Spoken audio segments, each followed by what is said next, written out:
Some viewers may find the following video disturbing. Viewer discretion is advised. Hey everyone, welcome back to Board Games Unlocked, and Brad and I are finally finishing our top 100 games of all time for 2022. It's finally here, the top 10 of all time. These will always be our top 10. They will never change, because why should they? Whenever we say a game is number one, we mean it. But yeah, so this is always super fun to go through. I love doing the top 100. I know obviously the top 10 is always way more exciting for some reason. I think it's obviously because if you were to say if I could only have 10 games, it would be these 10 at a certain point in time. And it's like, well, if it's 98, I mean, it could be 98 or 160 at any point, but Right. really hard to knock games out of the top 10. And if they do fall out, then they barely do. Right.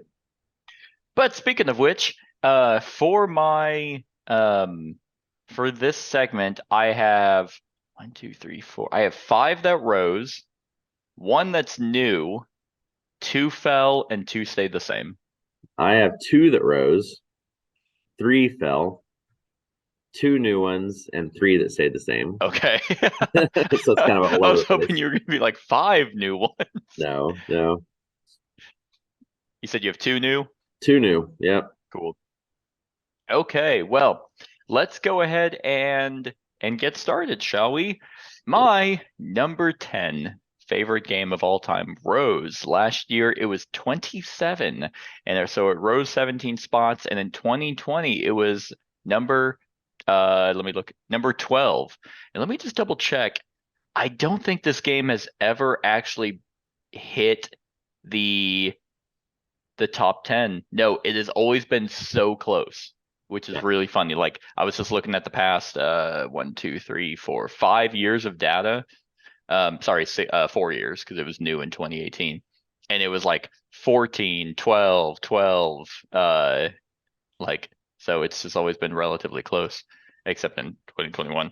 And that is a game that you don't particularly care for. I don't think you hate the game. It's just not for you. And that is Root. A game of woodland might and right. Well, since its release, it's had 3 expansions, 3 major expansions that added 2 factions each. And like, I've done a review over those expansions. I've done a playthrough of this game, and I've done a ranking of all of the factions on here. And this is honestly one of those games that there's not a single faction that I hate. Like, if you're doing a ranking, I just had to pick one that I didn't like, that I liked the least out of the rest of them. It's an asymmetrical war game, like, just because of the art. It's like, it's very much an area control war game that every faction has different ways of scoring victory points. Like, it's not like no one has like different win conditions like their other game, Vast, where everyone had a different actual win condition. This one is just a race to 30 points, but every faction does that differently. It's just fucking great. The replayability of this is amazing. Like, just in a lot of war games, like, let's take like Rising Sun, for example. Yeah, your game is going to be relatively different, but the beats are still going to be the same, even though the players or the factions have special player powers. This one, the game's going to play out completely different, and how you're going to play your faction is going to be different based on which factions are in the game. And I find that completely fascinating. Last Gen Con, when I talked to Patrick Leader, the biggest complaint that this game has is its storage solution, which there is none. You basically have every box isolated. Now, I've bought a 3D printed insert, so that kind of helps. However, I was like, hey, Patrick, hey, buddy, come here.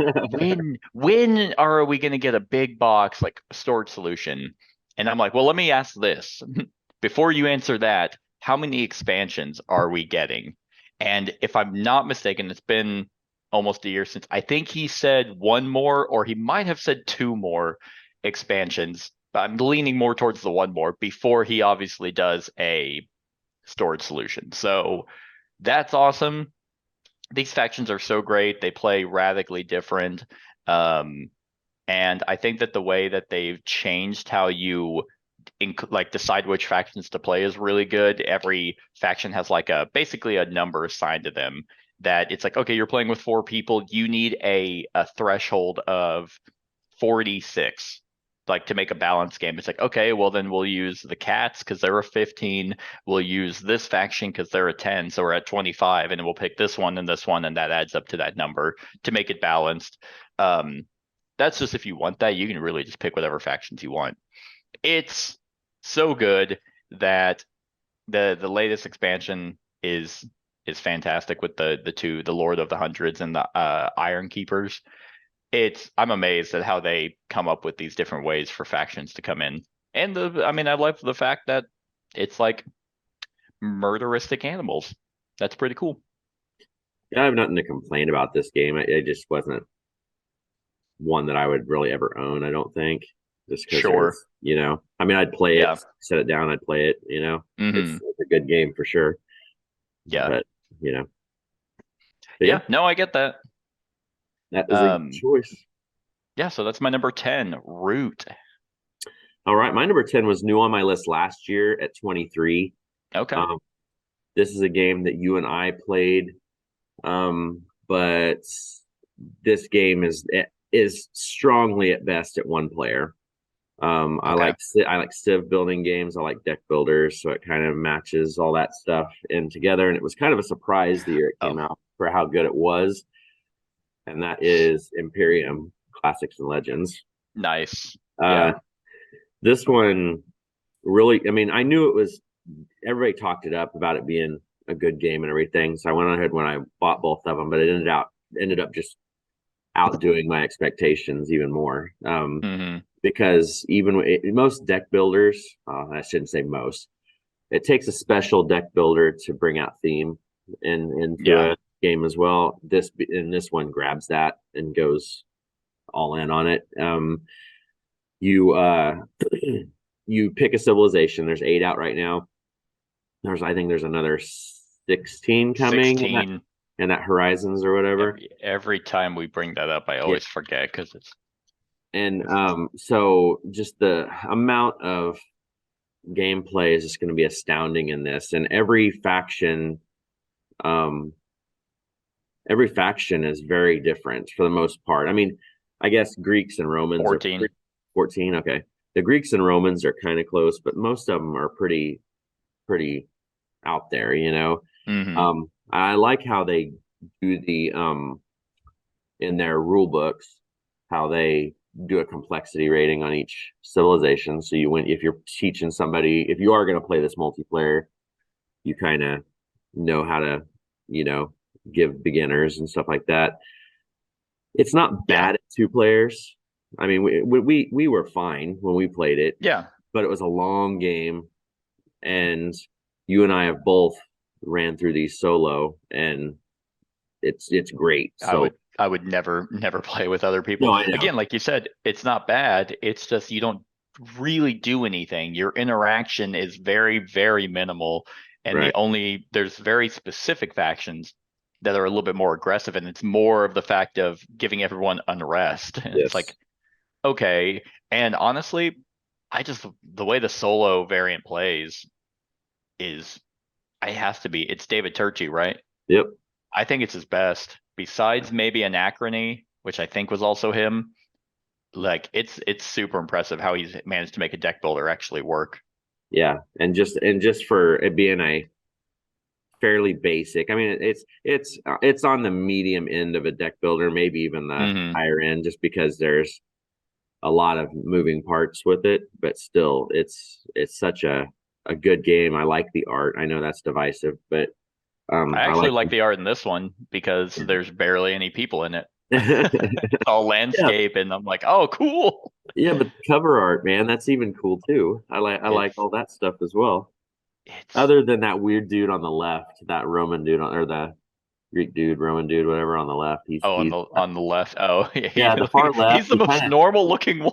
He kind of looks like a politician, which I guess it could be. Yeah, you know what's funny? I think what I think it is. I think it's their noses. I think that's what makes me hate his art. Is like, well, besides the Asian guy over on the right, his nose actually looks normal, but it's like It's The so second gal on the Imperium Legends, her nose is looks like it's been broken about 20 times. right. She has an Owen Wilson nose. The dude next to her on the right has a dick. Oh Like god, that's his nose. So he looks like a Sesame Street character. You know those no, Muppets that have the exactly. big Yeah. nose. Yeah, I I still like it that's though. yeah, right. Right. Yeah, Eventually it's gonna be in every board game. I'm gonna have to force myself to like it. I'm gonna need to start drinking a little bit more. So maybe something in my brain yeah. switches and I'm like, it's the best.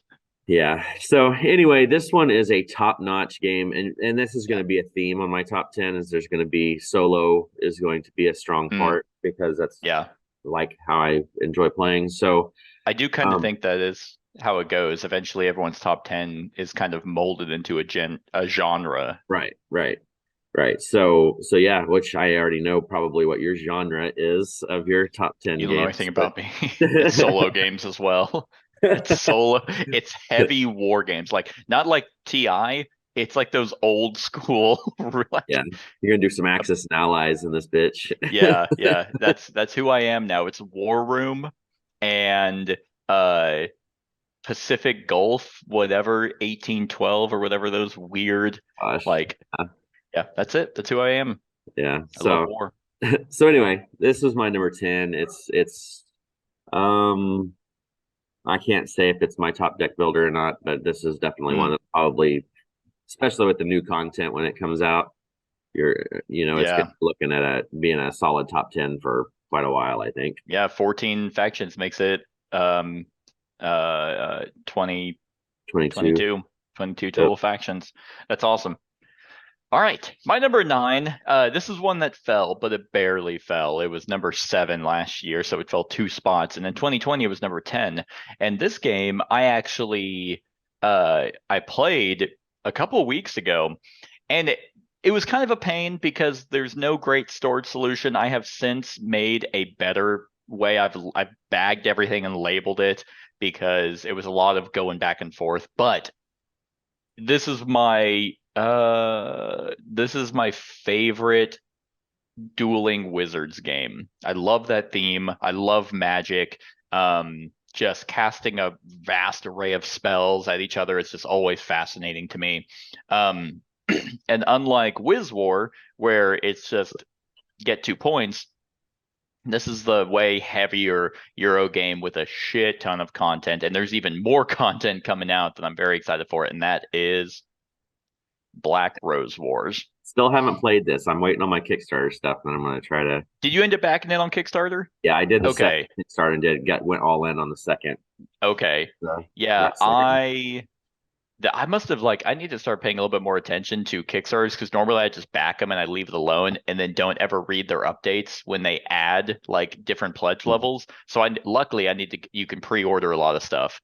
But this game has so many different schools of magic that is one of the major reasons why I love this game. Like whenever I went to play it, I played it at 3, and that actually works relatively well. The only number I haven't played this at is I played this at 3 and 4. So I haven't tried it at 2, which might be interesting. It'd be more kind of a chess match kind of thing. But you win off victory points, which is cool. You can finish quests, certain event cards.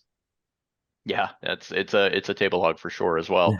But certain event cards can give you victory points. Defeating opponents gives you victory points. But they come back. It's kind of like that adrenaline where I dealt more damage to you when you were defeated. So I got a little bit more victory points than if someone else kind of pinged you.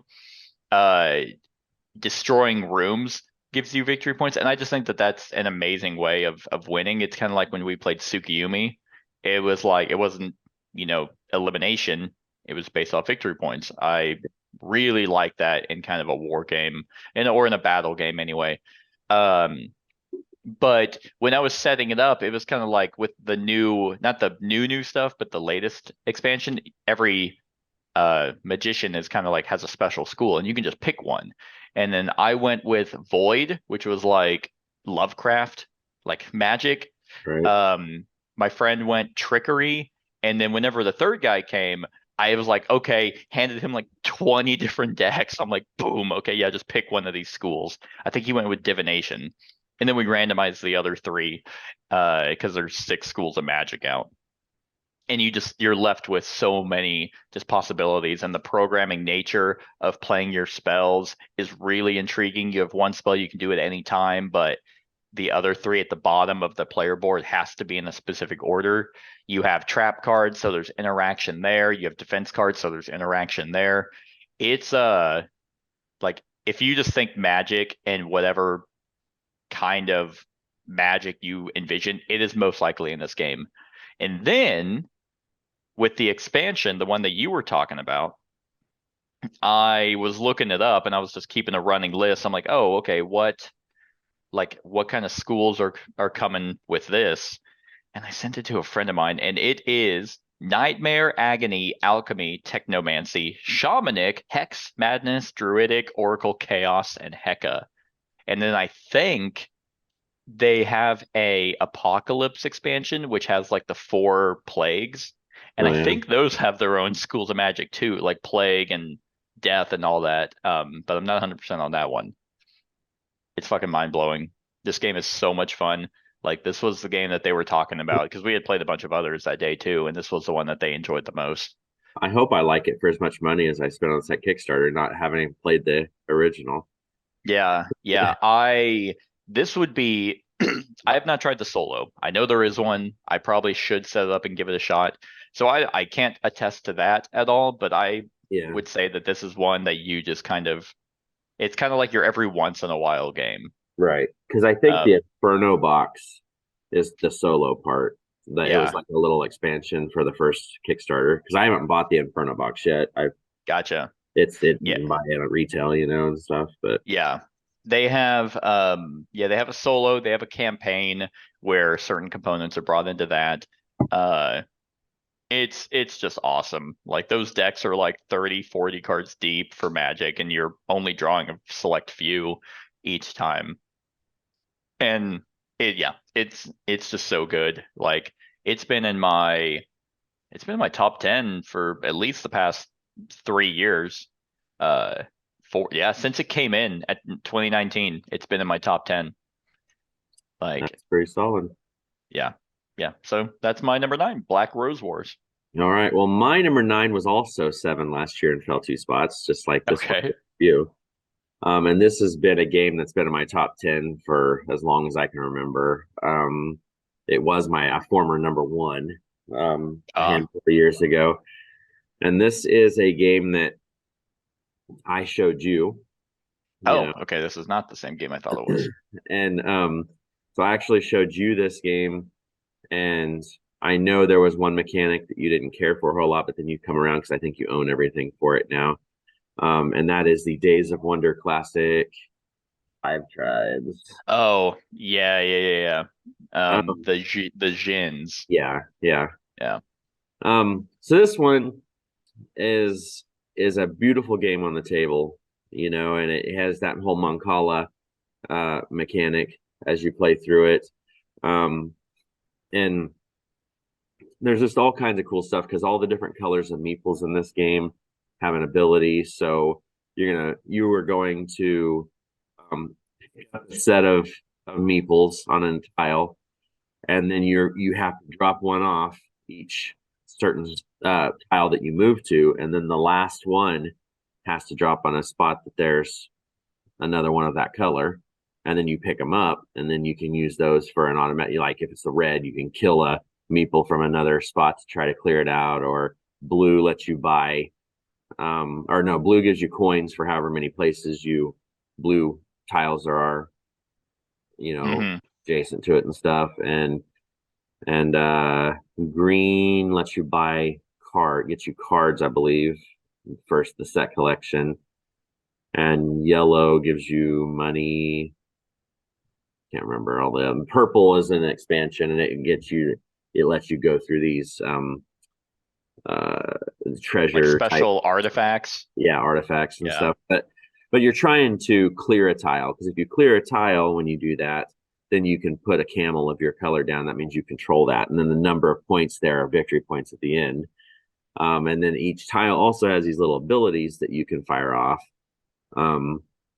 So you can put a palm tree down or a palace, or you can spend one of your white meeples to buy a gin, Hmm. stuff like that. And gins are really powerful too. There's certain ones that are really powerful, just depending on Yeah. the situation. I think what I like about this game is because I'm not a big auction gamer, but Yeah. you auction for player order on this game. So I mean, it is important for sure, but your coins are your victory points. So whatever you're wagering, you are just spending victory points to try to get that spot. Hmm. So there's a balance in there. Um, and then some of the expansions have made it even better when they've added mountains and pits. So you have to kind of work around certain things. There's just Yeah. there's just a lot of cool stuff with it. I think they're done with it. Obviously, I mean they haven't put out an expansion Sure. for several years now, but this is just one of those games that I love, and it's just one of those I would play anytime anybody says it. Hmm. Um, and it's by far my favorite Days of Wonder game so far. Now I haven't played the Heat Yeah. I'm game with like, them yet, so Heat is good. yeah. Like So Heat feels like Days of Wonder, like of old, right, right. where it's like, wow, okay, here we go, they're back. And I somehow got I'm usually the one that never gets a copy, and like somehow I got off Miniature Market, and I'm like, yeah, everyone's looking for it.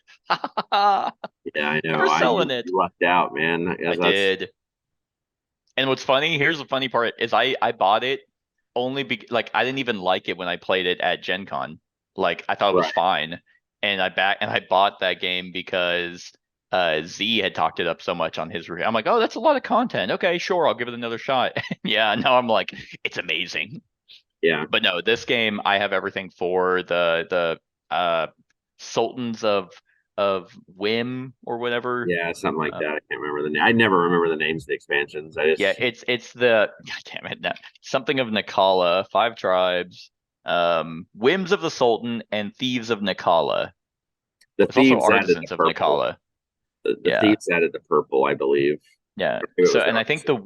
I can't the remember. Whims added cities.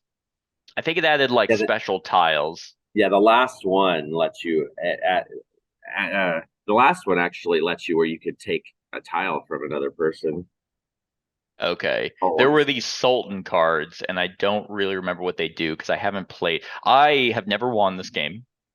This game is amazing. I completely agree. And I think I figured out why, because you talked about that auction system and how it's your hmm victory points. Me as a player, I will always want to be first player, no matter what. Even if there's no benefit, even if like one of the options in turn order was win the game, I would never right. pick that. It's like I have to be first. So I'm out there like 15 like coins, and everyone Yeah. else is like two. And I'm like, why did I get 6 points this whole game? And I wagered it all to go Well, first. yeah, and I agree with that. What I kind of do is I kind of pick and choose my spots because um you never can really plan. Like first player, yeah, there may be an optimal move that everybody sees, but then Mm, the board changes so much. This is one of those yeah, games that if there's a downfall of this game, it's the AP uh, yeah, version of it because every time it comes to be a player's turn, there's going to be that whole rethinking because the board state changes after every single player's turn, so you have to yeah, rethink everything. So sometimes I won't spend all the money to go first because something even better may open up when somebody else yeah. moves. So it's like There's always an option until right, there's not, until literally the game ends when it's yep, like, hey, no one can make any more moves. yep. Um, yeah, I'd be interested to see if there was actually like strategy to this game. If you were to go, could this be a tournament game? I don't think so.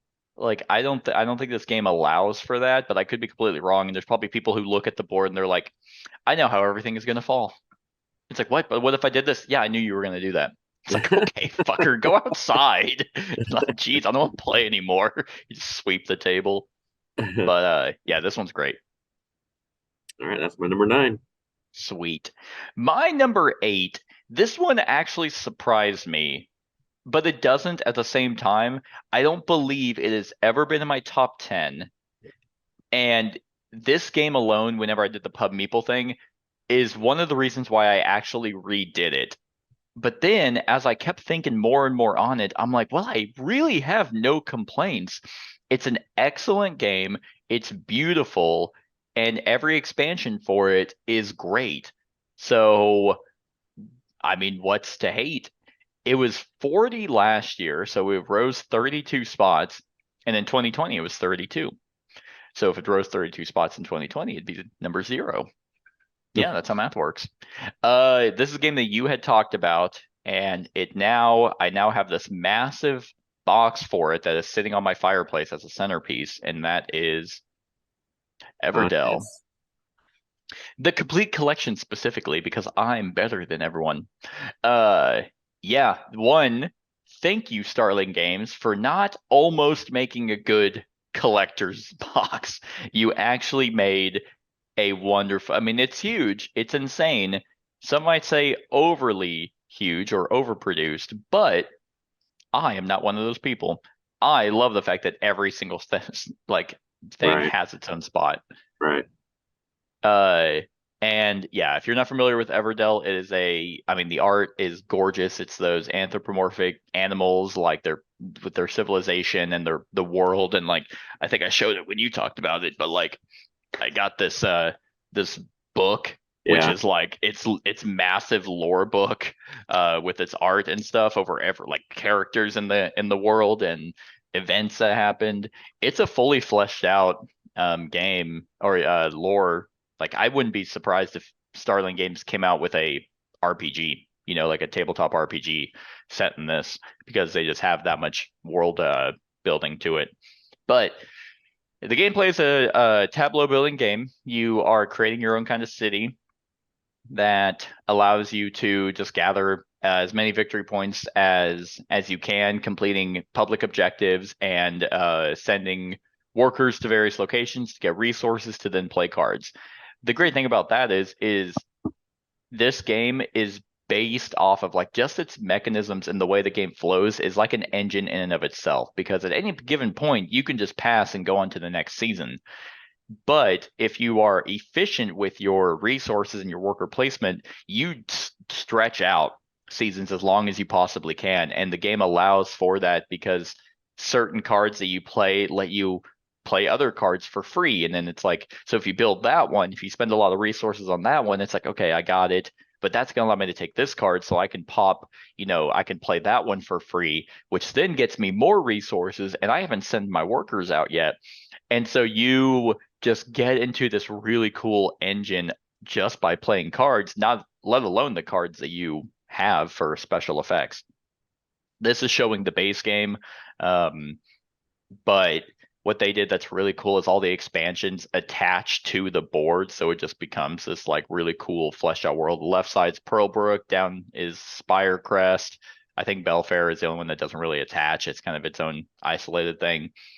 And then, oh god, New Leaf is attached over on the right, and I think it's amazing. Like I love that massive tree in the middle. It's never in the way. Yeah. but yeah, like honestly, because I was thinking, well, really, like number 8, but I've played every expansion for it except technically the new solo stuff, the Mistwood expansion. I haven't touched that yet, but yeah, I mean, I really get into it, and I mean, obviously the art does a lot for it. So that just kind of immerses me in this world, as well as being a great worker placement game and tableau builder. Yeah, I really got no complaints with it. And you even have a stickered copy. I do. There's my complaint. Like that's where they should have just done prints. Yeah, Like that would screen have been, printed meeples would have been awesome. yeah. I I want to say I see why they did it, and it's mainly too just because it probably would have been more expensive. But yeah, I did sticker everything. That was tedious to say the least. And honestly, you don't need to. The meeples are shaped like the fucking Yeah. animals, so you can pretty much tell what they are. Like if you're looking at that picture and you're looking at the red, you're not sitting there going, "Is that me? Is that the frog?" Yeah, it's like, no, that's clearly a bird. And they're like, well, you don't have the stickers on it. I couldn't tell. It's like, what time did you say you were leaving? You know, Exactly. so Here's the sheet. Sticker them right now. yeah. Oh, it's that big of a deal for you? Here you go. Yeah. Yeah, but they're stickered. I did it. Yeah, this When is one of the games that you and Kat showed me several years ago because I hadn't played Mhm. it either. But You're welcome. Yeah, yeah, this is very much Starling Games is like they have the massive tree in the middle of Gen Con. It's like, hey, Everdell. What's that game over there called? Anomaly? What the you say? I didn't hear Everdell. And you're like, oh God, I'm sorry. I yeah. didn't hear no bell. But yeah, that's my number 8, Everdell. Perfect. Good choice. All right, so my number 8 is one of my new ones to the list, premiering all the way up here at this spot. You have talked about it. I can't remember exactly where you talked about it. It was fairly high on yours, I believe. This is one of those games that was, well, still is super hot. Um, I heard a Oh, is bunch. it Super Hot the card game? No, no, no, no. But but this is one that the box cover looks neat. I bought it because it was so popular at the time, and then played it with 2 players first, which was good. Then played 4 players, which was took forever. And then solo's kind of its strong point. I finally have been playing it solo, and that is Ark Mm, Nova. nice. Um, Wait, did you finally play it solo? I did finally. Oh, thank God. Okay. So yeah, that's the way to go for sure. But I would still play it with 2. I mean, Yeah. that's the max for me. Playing that one, I did a teaching game of 4 players, and it took forever of it. But yeah, it was still fun. It was just like it took the entire gaming time that we Yeah. had, and stuff. But this is one of those games that you're building your own zoo. I mean, it's a competitive game where you are trying to be environmentally conscious by doing certain things, conservation projects. You're buying certain animal cards, and when you buy these cards, you have to have enclosures to put them in. Um, so you build out on your own map. You make partnerships with different countries that give you benefits throughout the time as well. I think the biggest thing about this game is all over the place on the table anyway. It's a huge game. You have a huge stack of cards. There's 2 things to this game though that I really like. First thing is your action selection. You have 5 cards in front of you, 4 cards, 4, 5, 5. 5. You have 5 cards Yeah. in front of you that each do one thing. And they're more powerful. You have them listed as like 1 through 5. So if you take this one action at a 2 spot, it's going to be less powerful than if you wait until it's a 5 spot. So there's this whole thing about trying to gear up your turn and make good timing choices, and then you can upgrade those at certain times in the game where you flip them over and they become better versions of that Hmm. card as well, which is awesome. But you won't be able to ever do all of them. It's like Yeah. there's choices you have to do. The other aspect of this game that I like is the scoring. It was kind of confusing the first couple Yeah. times, and I think it's always going to be confusing for people playing it their first time because you have the 2 tracks. I think it's the was I it never remember. popularity and conservation, something to do with that. But anyway, once the first player gets those 2 things to cross, then that file starts in game, and then whoever's pawns once they cross are the furthest apart, that's who wins. Yeah. So Yeah. I mean, it's very very possible to have negative points. I mean, because if they don't cross at all, you're in the negative. You're gonna Yeah, because it's lose. yeah, it's like not really like how far apart they are, but the total Yeah. value between them. It's like because Rajas of the Ganges is like, okay, once those cross, it's whoever Hmm. did that first wins. Well, Hmm. this is like it's that, except we made it weirdly complex. Right. Yeah. Yeah, it's capstone. Yeah, I mean, Hmm. They have complex stuff. Plus, this is the first design of this designer, and I mean, just to be this game is up to number 4, I think, on BGG, And and that matters. yeah. We got to make sure that number fucking matters. How in the hell? Okay, Oh, sidebar. nope. We don't have time. We don't have time. How is Pandemic Legacy still moving up? We will talk about that in a sec. All right. So anyway, but Enough yeah. time in the day to bitch about the BGG top 100. So anyway, this is just a classic. I don't have the expansion stuff. I don't know. Is the expansion stuff even out yet? I just looked it up. It comes out in the summer. Gotcha. So that's supposed to add, from what I understand, there's gonna be more cards. There's gonna be different boards. There's actually gonna be different actions, I believe. I think they're doing multiple different like starting action cards too, I believe. There's just a lot of cool stuff with this game. There's a lot of moving parts. This is not an easy game by any means to it's a difficult game to teach. Like you need to go into it when you play it the first time, just understand you're probably not going to do good. Don't let that first play form your decision on this game, you know.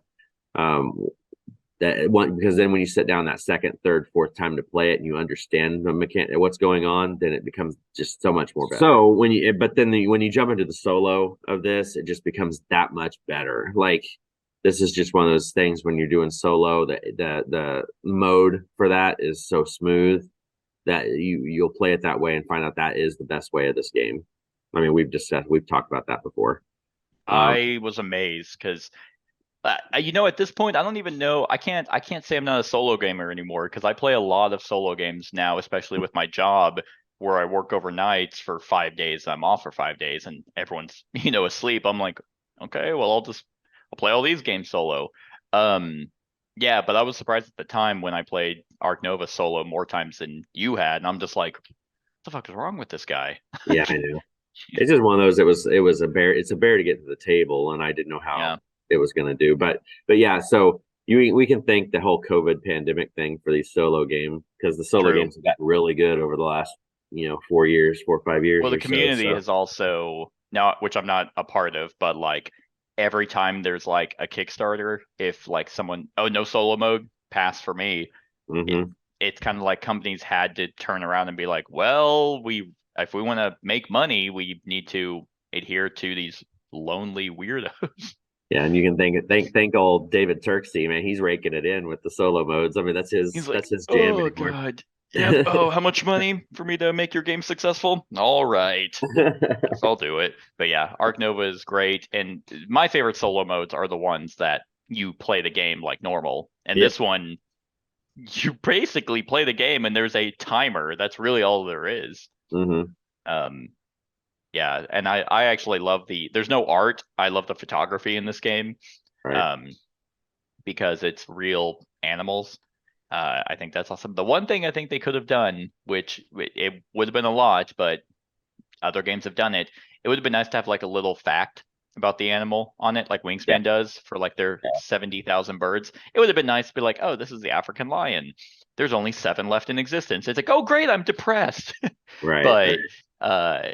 But yeah, like that would have been nice. But that's kind of just nitpicking. Everything else, very excited for the expansion. Comes out in the summer. I have the zoo pack. Like I got that at Gen Con last year. I just kind of went by and they're like, oh, do you have our expansion? I'm like, no, I do now. Isn't it just the extra maps? Like that's all it is. Yeah. Yeah, because which is still cool. I like that how the maps are different. Like gives a little bit of variety for that. So yeah, this one, I mean, so you were talking about the BGG top 100, and we'll instead of talking about the other games, this one is number 4. Like for all intents and purposes, I think this one should be sitting at 1. Like if we're gonna put any game in that 10, like this one feels like it just really jumped up there. But yeah, who gives a shit, honestly? I know. Okay. Yep. So anyway, that's my number 8, Ark Nova. Sweet. My number 7 will most likely be higher on your list. I don't think it's your number 1. It's probably, I'm gonna guess 2. And this one I have played a shit ton because they keep releasing a bunch of stuff for it. It was number 14 last year, so it rose 7 spots, and it was number 17 in 2020, so it finally cracked into the top 10. And this is how you do it. You keep making content. You keep refreshing it, especially since I run a channel. I play every expansion.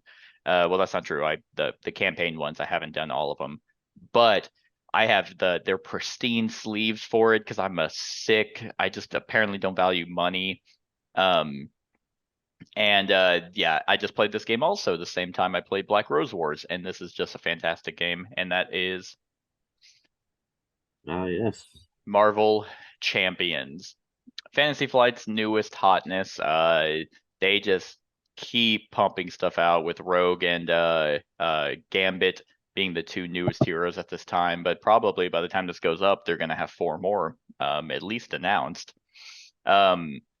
I don't see any reason why they would stop. Like, I think this game will go as long as, obviously, as they have the license, but as long as Arkham Horror, like the living card game, went, which is going on quite some time. But this one I think is way easier to make. You don't have to try and integrate a story and writing into it and different branching campaign paths. You're just like, here's a character. Here's Squirrel Girl. Here's how her deck works. She wins because that's her goal.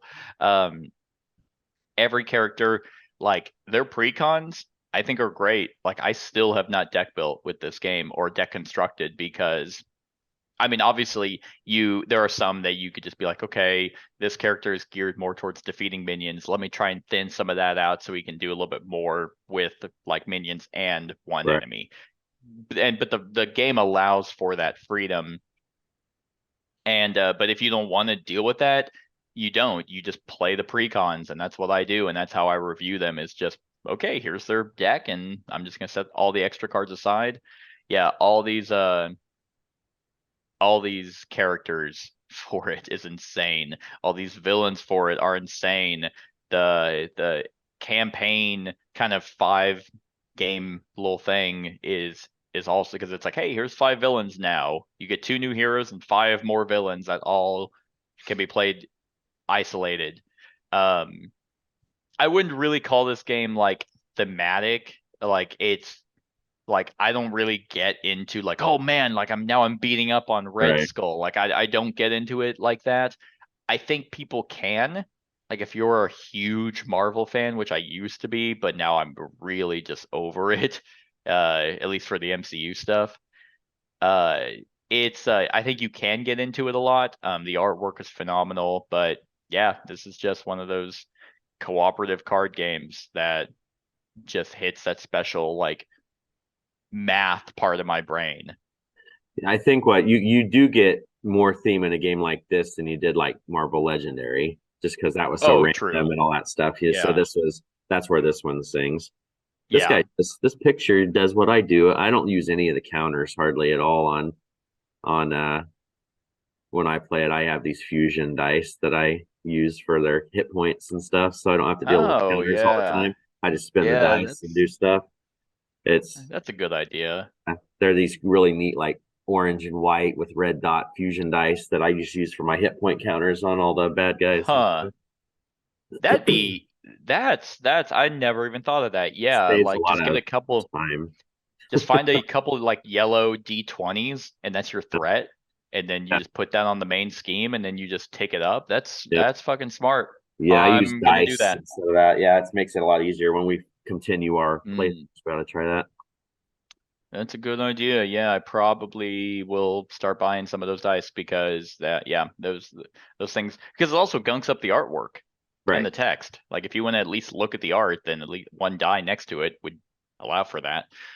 This game is hard. Like, I mean, there are obviously harder villains than others. Like, last time I played, it was we did Wolverine, Iron Man, and Thor against Ronan, and I'd like to say we won, but he just has so much fucking going on that you're just like, I don't know. We beat him, but we probably missed 10 things that would have made us lose immediately. Yeah. Yeah. So I don't know how many characters there are at this point. I know at least over 30 because we've done 3 rankings of heroes and there were 10 each. Yeah.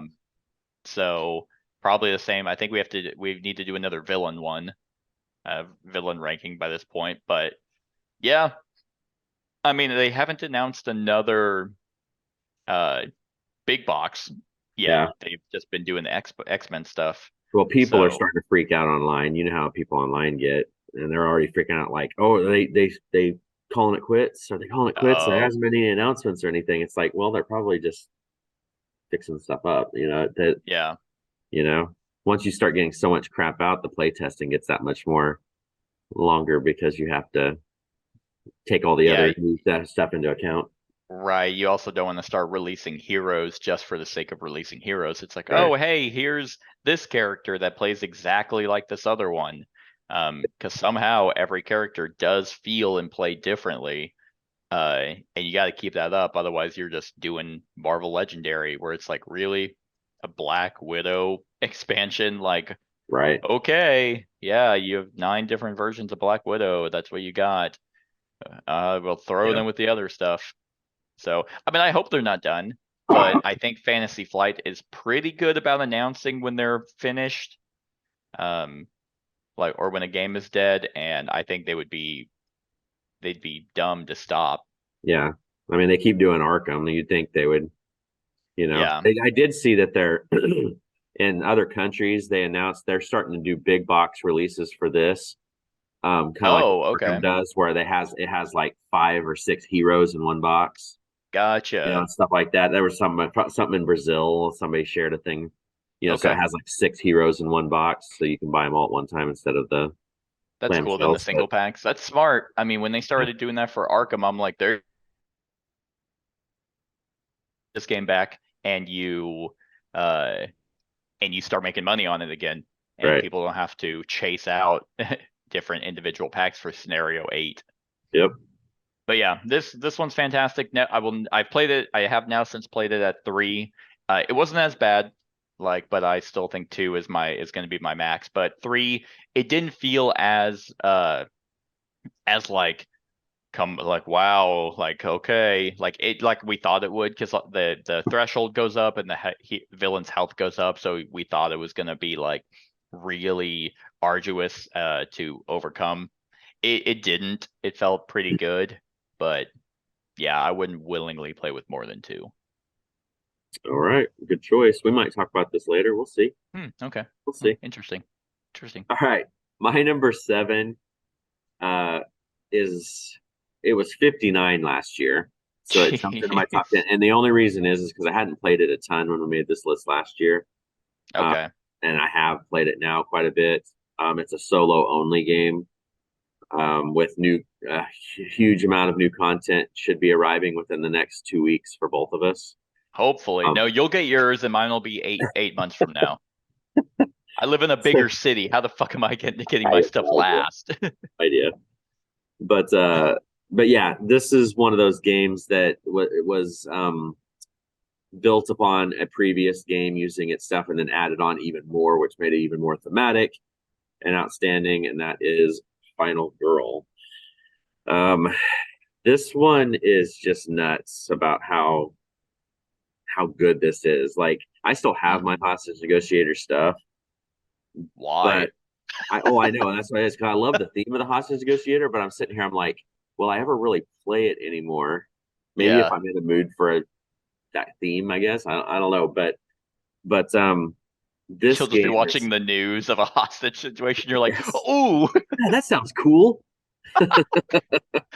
but but yeah, this one's one that I knew I was. I mean, when they announced this and it went gangbusters, I knew I was going to like it with it being built on that system.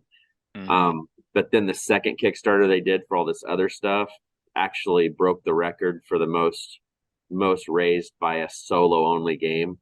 They were Okay. keeping track of that. So for solo only game, it made shit. I don't know how much it made, over $1 million. But what I really am looking forward to the most, which is silly, but what I'm looking forward to the most with this second Kickstarter is the storage boxes that look like Yeah. VCRs on stuff. That'll be pretty sweet, I Yeah. think. But in this game, you're taking you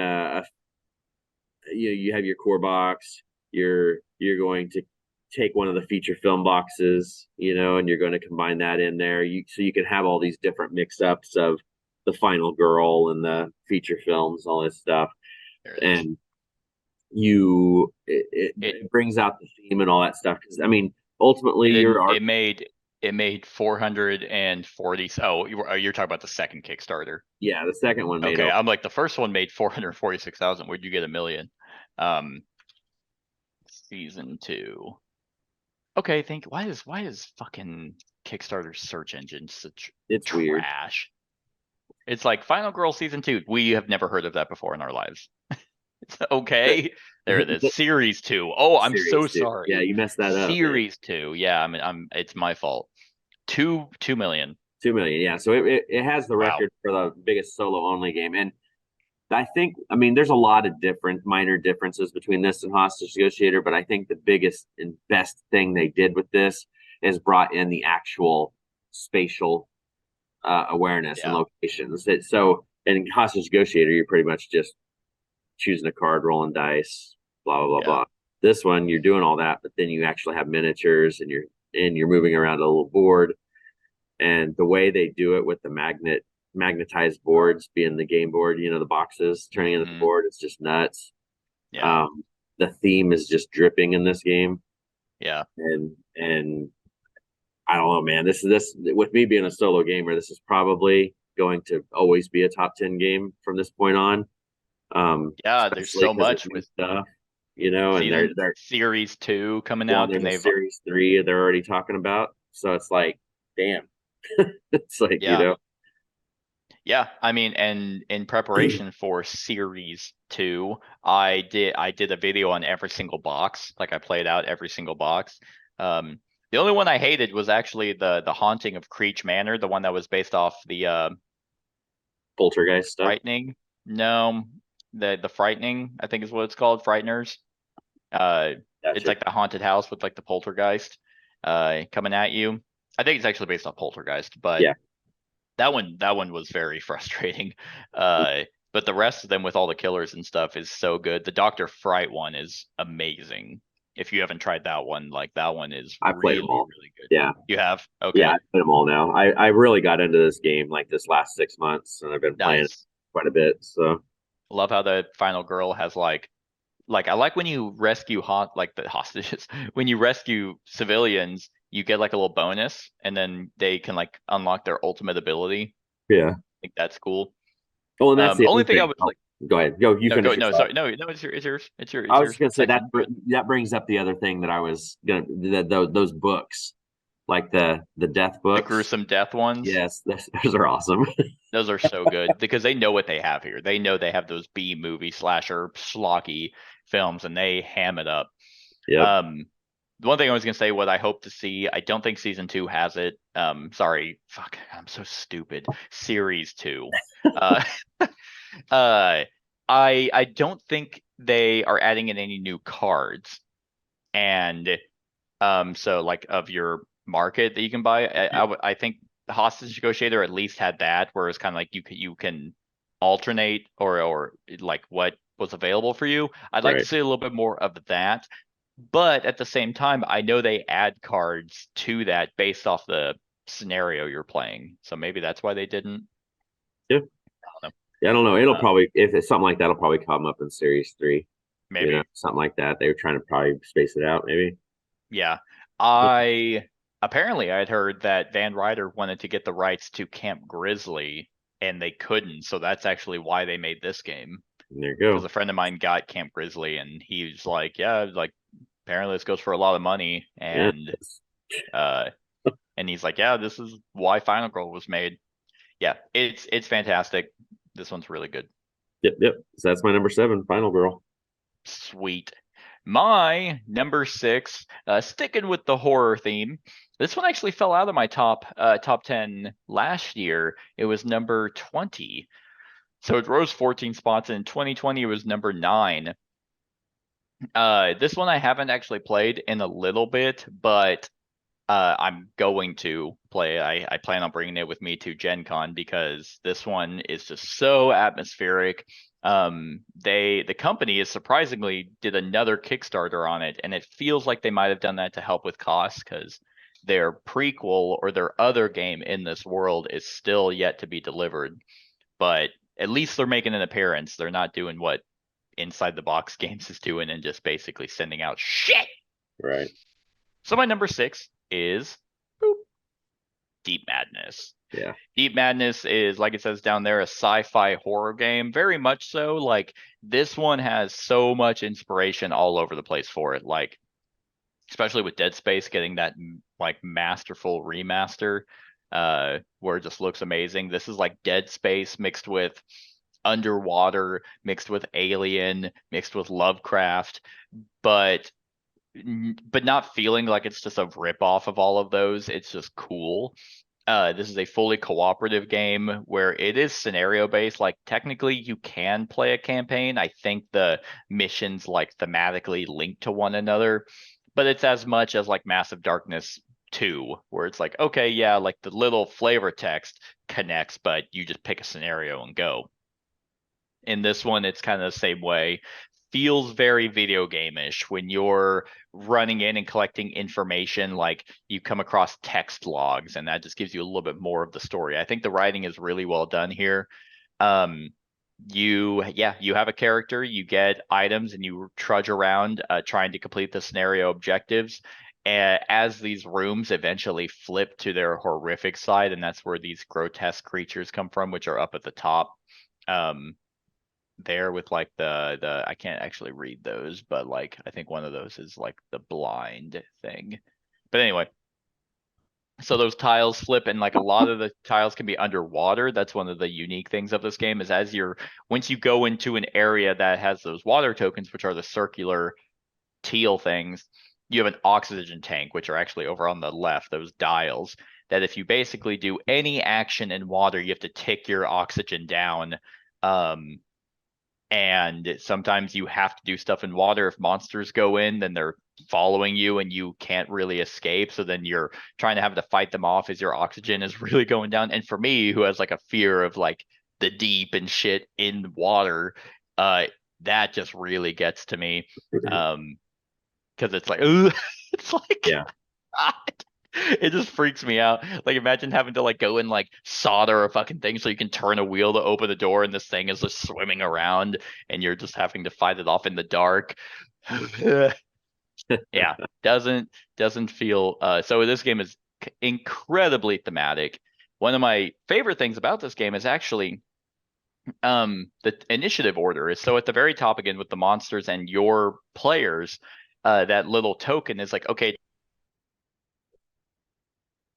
it's that person's turn, and then it's the monster directly. So there's no surprise on who's going when. You can plan efficiently, and if a monster is removed board, like if you kill them all, then it's just kind of like, oh, I go, okay, well the monster that was supposed to go after me isn't on the board anymore. So then it skips it and goes to the next player. Like, it doesn't just kind of ensure a monster goes, which is very neat.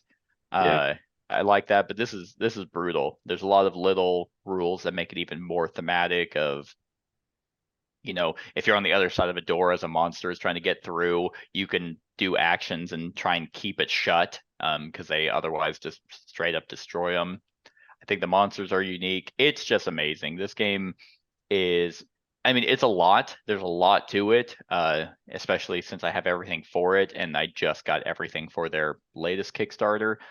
But I think that's great. Like, for games like this, I think dungeon crawls are one of the games that reward Kickstarter bloat, for lack of a term, because you want more content. You don't want your dungeon crawl to be like, well, we see the same enemies over and over. Right. And it's like, why play it? And yeah, like, I love the reading. I see why that they don't have like a foreteller app, but there is a lot of reading in it. It's great. Some of the characters they have are clearly Isaac Clarke from Dead Space and Ripley from Alien, and I think the guy from Half-Life, Foreman, I think is his name. Yeah, there's a lot of references in this. So I absolutely love it. It's not my favorite co-op, but it's up there. Obviously at number 6. So Yeah, this is one that's always intrigued me. I want to try it at some point. I think it's on the list. It is on the list. Yep. Yep. I was like, wait, how is this not on here? Yep, it's there. At some point, Dawn of Madness will come out. That's their other game that is just taking forever for them to release. But they were at the last Gen Con, and I asked them, like, they had it kind of on prototype, and I was like, hey, what's going on with that?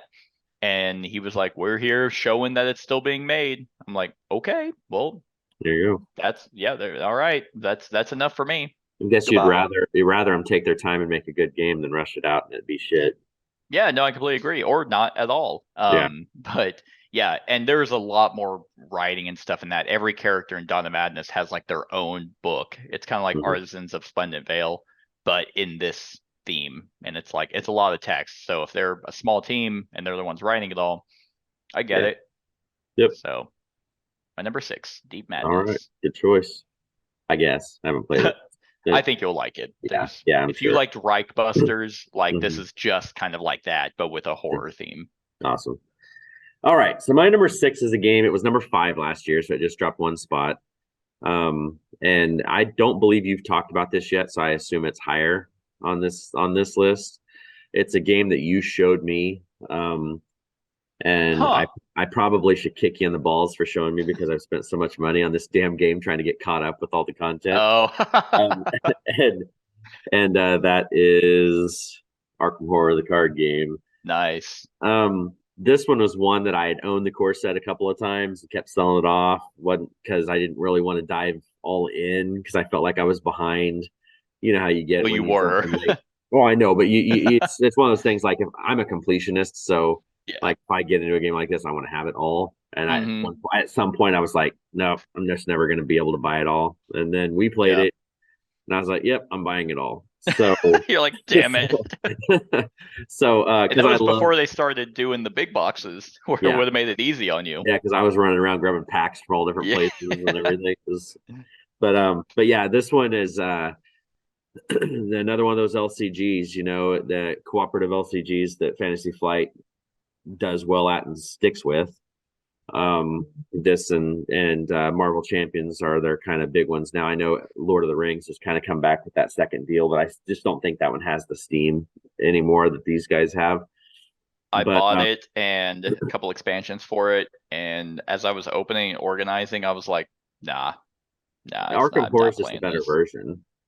Yeah. You know, even though I probably like the theme of the Lord of the Rings better in my book because I'm not a huge Cthulhu fan, but Yeah. this one's just so much smoother and better done. And Mhm. this one even adds Writing's that. better, I think. Yeah, and the thing about this that I do like is the movement aspect of it. You know, like you don't Mhm. get that in the other LCGs. You know, you have your little standee Right. that you're moving around that when you are uh you know searching for stuff and you know like I Mhm. think about the very first one, you know, when you're in that mansion or whatever and you're moving around Yeah. from going to the attic or all that stuff. um I really like this because I like to deck build, so Yeah. this one um is a fun one to deck build on. The thing it's a total campaign deal, so I mean like your character has stuff carry over from one deal to another if they get corrupted, Mhm. and it just carries over. You can go berserk and go insane before after Yep. not after too many games if you're not careful.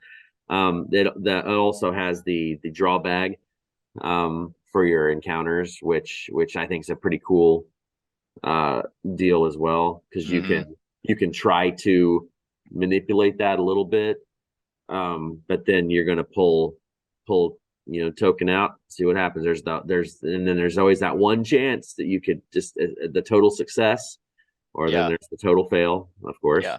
It's essentially a modifier deck. Like Yeah, that's really yeah. what it is. But just this game is one that I don't usually upgrade games. Like if they're Mhm. not like Kickstarter, I always go all in. That's where a lot of my deluxe components come from. But if it doesn't have that, I usually don't go out of my way. But this one I did. This one I went on Etsy and got, because pulling cardboard tokens from a bag is fucking gross. Yeah, So I got a nice big bag, and I replaced all the tokens were replaced with these like glass beaded with a metal bottom, and it's so slick. Love Well, it. and I bought these things off of eBay. They're wooden engraved Oh, versions, okay. which are really nice. But Cool. here's my concern: is that newest box, the newest set that we got, has these new tokens Mm, in it that actually go into the bag, and I'm like, God damn it! Now I'm gonna have to find exact matching yeah, which I tokens for mean, you those. went on eBay, so maybe Etsy would be a better option because typically when they release stuff, the people who do it on Etsy do it for the Yeah. expansion stuff. So So I'm gonna have to look and see if I can find exact matches, or else I'm gonna have to buy a whole new set of yeah, matching stuff or whatever. I was kind of frustrated when I saw they put new tokens. I'm like, God damn it, yeah. but it's still gonna be. I mean, I'm not even halfway through all the content that they have. Yeah, I mean, I'm not even close. I'm I think probably I maybe started the way the through. fourth one. The Forgotten Age is the one I've started. Yeah, Um, but I'm gonna yeah, keep there's buying. You know, yep, same. just The because I Forgotten or not Forgotten Keys. There's something with keys. forgot. Yeah, Scarlet Keys. That's it. But yeah, I just bought another Hobby Lobby case and stuff for this game too. It's like Yeah. just the Marvel Champions are murdering me as far as that stuff goes. Yep, I am 3 deep into those wooden cases for both those games. Yeah, me too. That's what I'm at right now too. So But it's it's a lot. it is. But you know, I have this a is one of those friend. games that they're like, hey, if you're gonna get stuck on an island, what game are you gonna take? Oh, these are gonna be my cases Pretty much, because yeah. they can keep you busy Yeah, there's forever. so much. Well, that's the best thing about this is like it's not just play the campaign and you're kind of done. It has branching Hmm. story stuff. So it allows for replayability. And then they even made those return to boxes where it's like, oh Right. hey, here are the other ones. Now it's different. Oh, that's cool. Yeah, I haven't done any So of the many different return to characters. boxes. I haven't either, but I will at some point. Yeah. So anyway, that is my number six. We'll probably talk about it again here in just a little bit. Yeah, maybe. We might. We might. Okay, my number 5 is my one new one to the top 10. It's a game I believe you have already talked about. Um, and it was, I mean, a no-brainer to add it to like to make it as high as it is, especially because they have announced there is one expansion already I haven't tried yet. But they've already announced another, and I hope that they keep supporting it because this one will definitely benefit from it, and that is Yeah. Return to Dark Tower. This game was one I was very highly anticipating that I got a chance to play the demo at Gen Con, and I was like, oh, thank you, validation. Because there's nothing worse than playing a demo of a Kickstarter at Gen Con and you're like, damn it, this is gonna suck. Yeah. Uh, but this one is just a technical marvel in the board game industry. Obviously, it's like nothing compared to like video games or anything, but it's a toy and it's a high-end toy that syncs to your like to your device through Bluetooth, and it's incredibly app assisted while still being very engrossed into the actual game. Like the game's broken up into 4 sections. If you're playing 4 players, then everyone's kind of responsible for their own section. And the tower has like these glyphs and removable pieces that like actually affect you if it's facing you and they're lit up. It's wonderfully themed. I think this is a really cool theme. Um, and you basically pick a adversary and a main quest. And so you kind of mix and match between both of those, and then you pick kind of what general monsters you want, and there's a selection to pick from those. So then you have a customizable setup already, and then the beats of that story are gonna be just different every time you play. I think that the combat in this game is very, very interesting. The fact that you can get like advantages when you go into combat. So it's like you have to do a certain number of cards to beat out enemies. And it's like, okay, well, there are humanoids, so I get a +1 to that. They're in this terrain, I get a +1 to that. And this weapon just gives me 1. So I have 3 advantages. And it's like, okay, you pick a card in the app, and it's like, lose 50 50 warriors, and you're like, I don't have that much. I'll spend one of my advantages. Lose 30. I'll do another one. lose 10. And it's like, oh, okay, I can do that. I Right. just think that's really cool. Yeah, the combat's not like super thematic, but it's just, I think it works really, really well. Very streamlined. Uh, yeah, I mean, you're going around the map and completing quests and dealing with events that the adversary is throwing at you, and adversary events that you have to go deal with, but you don't always have time to deal with it because you're dealing with corruption and lands, and you're like, well, we might let that one slide, and then it goes off, and you're like, okay, that negative effect is really bad. Every enemy is now leveled up by 4 or something, where it's now every enemy is brutal to fight against. And just what you do on your turn, every character is specialized in one thing. Like the warrior guy, if he doesn't have all the warrior tokens, he's not playing correct. Right. But having more characters based off the expansion is going to be fantastic. They can just add in more adversaries and just more stuff to do, which I know the guilds expansion gives you a lot more stuff to do. And then of course the new expansion that'll be coming out hopefully this year. I don't know if it will. I think it's actually it's pretty well in the process from what the last update said. Yeah. So whenever I saw this being announced, at first I was like, well, I clearly haven't played the original Dark Tower because I'm not 60. And I know I'm 45 and the original, so just no, I know. But whenever I saw the designers as like Rob Daviau and Isaac Childress, I'm like, well, okay, like you gotta jump in that. Even though I don't know if Rob Daviau has done anything of late. Like I remember he was like a really prolific designer, but I haven't seen his. I want to say he was attached to something. I can't remember off the top of my head what it was. Might do some research on that. But anyway, like wonderful cooperative game. Love that tower. It's so cool. Like whenever I played this with one of my friends, that last Gen Con, he got everything for it because I mean, it's just that good. This is obviously the prototype stuff, but it's amazing. Love the artwork, love the theme. This is one of those that I could see them. I think they did actually do an RPG for it, like a I think TRPG. there was. I think there was. So maybe not for that, but it'd be really cool if maybe an expansion they make is kind of like more like campaign style, decision based like their TRPG.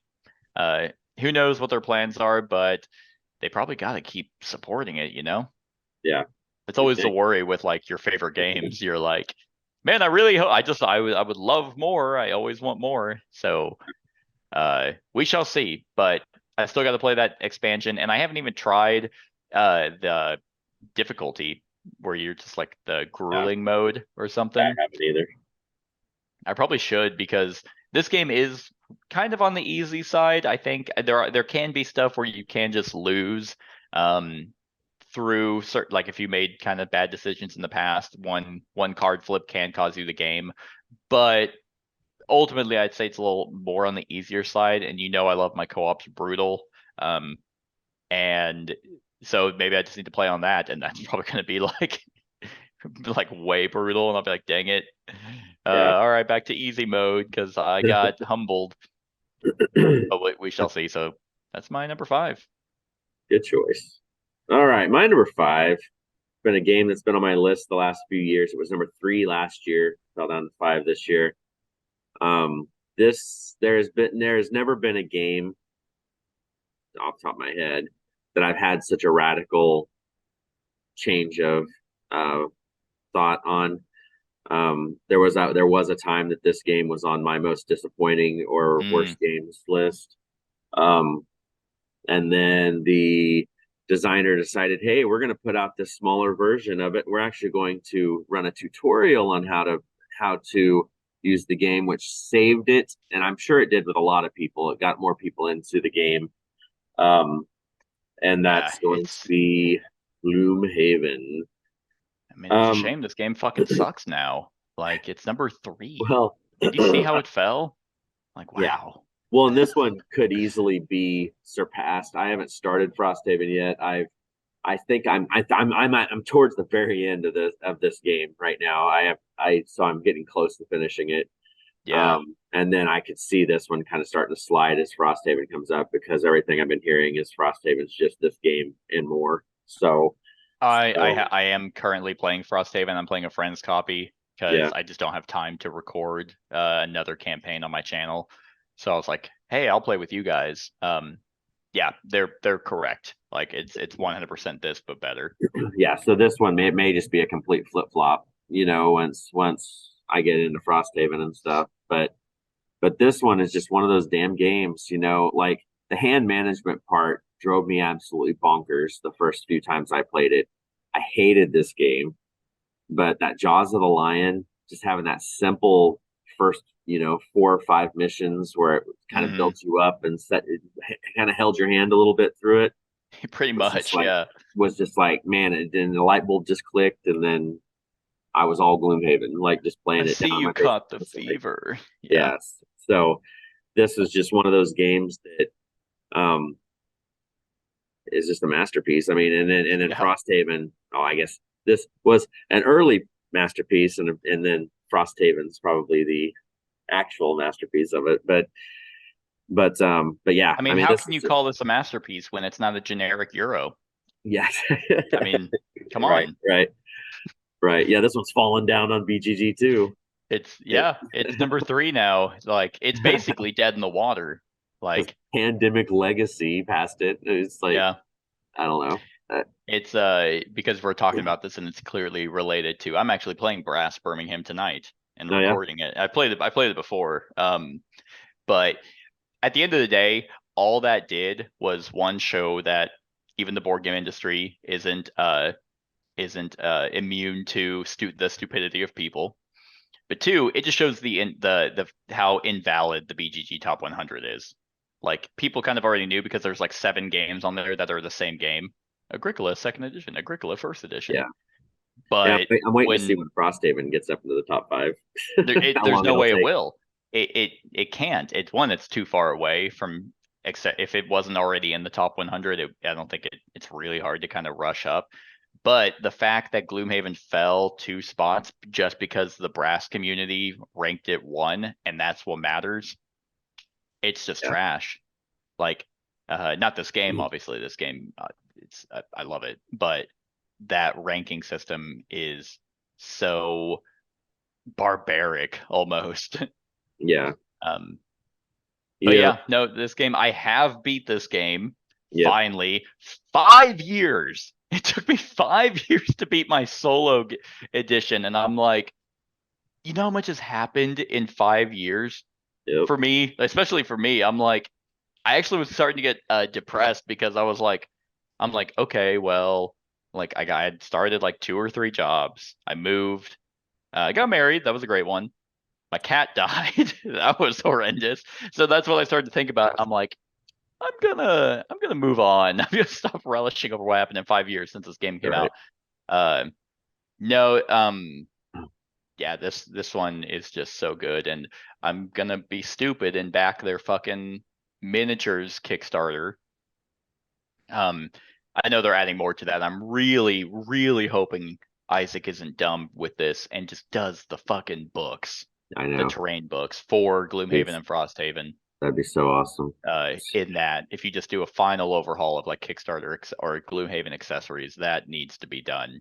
Because Jaws of the Lion, that book system, it's like, I get it. You want the tiles because customization, and you gave everyone the freedom to make their own campaigns. That's great. Keep the tiles. You already made them. Now do the book for people who don't want to mess with that shit and just want to set up the game. Well, it would make them a ton of money. There's a lot of people that just want that book. Yeah, and it would be cheap to make because it's just going to be a spiral bound books. And yeah. I mean, yeah, the art is really the only thing, but because Frosthaven is a great example. They already have 2 books for it. That's kind of like their Fog of War stuff, where it's like broken up into their different scenarios. So the book would just be the tiles. Like that's all it would be. Gloomhaven, same thing. You already have the book for the scenario, so it wouldn't have to be as detailed like Jaws of the Lion. Right. So yeah, and we shall see. the foreteller is a must for these Oh my games too, God. Like because I have a it's so awesome. boner every time I listen to it. Foretellers, you think Gloomhaven is good? Foretellers makes Gloomhaven looks like it was read with LeVar Burton or whatever his name is. Oh, for Frosthaven, Yeah, Frosthaven's is amazing. that's cool. He actually got he must have got a different writer because there's actually humor in it as well. It's like every time I listen to it, I'm just like, this is an audio, like this is a show right now. Right, Every character has a different voice. The sound effects, the soundtrack, yeah, that's it's a awesome. must. It is a must. And then well, we're obviously gonna talk about this game later, so All right, but anyway, that's my number 5 is Gloomhaven. yeah. Yep, great game. My number 4 was number 2 last year, so it only fell 2 spots. And the real reason for it is because, again, this is just a horrendous game. And in 2020, it was number 3, so it's slightly fallen. And that is Gloomhaven. Let's continue talking about it. So the one thing we didn't really talk about is, I mean, just the fact of how the characters are so different from one another. That is probably, again, my favorite thing about dungeon crawls are like if your characters have to play different. You don't want to be like, oh man, you're a swordsman, me too. It's just so awesome. Like those characters have so much depth in how you want to build them. Like there's like just the builds for it is insane. Like the way I've played my Spellweaver is different from how I've seen other people play it. The way I've playing my Scoundrel on the Steam version is different than how you could play it. There's an insane amount of depth to it. And that's probably one of my favorite. Like, how many characters are here? Are they playing a 5-player game? Can you play 5? You can't play 5. No, See, you play. one, It's two, a 4. three, four. I see 4 players. No, there's the Tinkerer up at the top, then the Mind Thief, then the Spellweaver, then the Cragheart, then the Scoundrel. Like they're all. Scoundrel. There's no way this is Isn't I still? Am I blind? I only. Yeah, I think you're blind. The Cragheart's at Oh the no, very I see it bottom. down the bottom. Okay, Okay. yeah, yeah, I see the 5th now. Okay, no, it's Okay, 1 to 4. So they must have just had this set up, unless they're doing something weird with 5 players. But yeah. there's 4 miniatures on the map that I'm seeing.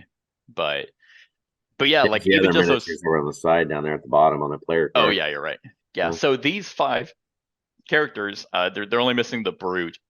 Those are the starting 6 characters you can pick from. And I have now I've played all of them except the Mind Thief, but I've seen the Mind Thief played multiple times. And the way that these characters are just ran is awesome. Um, this one I don't know because I did combine role player and role player adventures. I will probably in the future combine Gloomhaven, Jaws of the Lion, and Frosthaven. Because Frosthaven, while it's this just better pretty much in every way, if not every way, um, it's still Gloomhaven, like Right. it's still the same game, just with more content. And man, I was just raving about the characters here. The characters in Frosthaven are the starting ones that we're playing with are fucking awesome. The character I'm playing is like it has 2 decks of 7 cards and Hmm. like so 2 modes that you switch between ranged and melee, and it's like this bug creature that like more it's like a bunch of millions of bugs that form to be this humanoid kind of thing. Uh riding in Frosthaven is amazing. The branching paths is great. Like the complaints I had in my final discussion of Gloomhaven seem to be fixed in Frosthaven. Like a good example is like how some cards in Gloomhaven are like it's like a weapon ability and you exhaust it, like you completely not exhaust it, sorry, you flip it. It's like a one-time use. It's like, well, Right. why? This is really dumb. Frosthaven, I've not seen any of that except on like it was like a crude shield and you had to tap it. I'm like, okay, it's a busted up shield. That makes sense. Right. But most of them are exhaust. And I'm like, okay, that makes sense.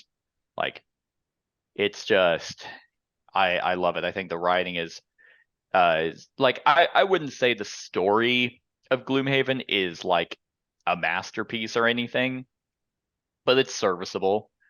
And I have come around to the Steam Gloomhaven, like the PC. I think it's a really good port. If you don't have the time for someone to come over and physically play it, it works really, really well. But there's a problem that I have with the Steam version is I think that it's programmed to be stupidly hard. Like I've played it on normal and without fail, it's like negative, negative, negative. Like your modifier deck is like negative, Yeah. negative, negative, miss. Negative, negative. And then it's like, oh great. So I have to reshuffle negative, negative, negative, miss. And I'm like, this is fucking awful. So I've changed it to play on the easiest difficulty and I have fun. There you go. I'm like, great.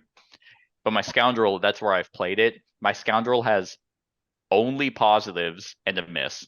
And like my initiative is like, I have like almost all my cards are like 10 and below. So I'm like super fucking fast with high modifiers. It's a blast.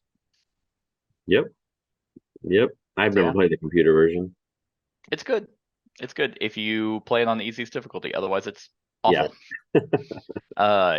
Yeah. I mean, there's so much. Just I've done 2 discussions on this. Brad and I've done our discussion on Jaws of the Lion, and I'm actually recording at the time of this video.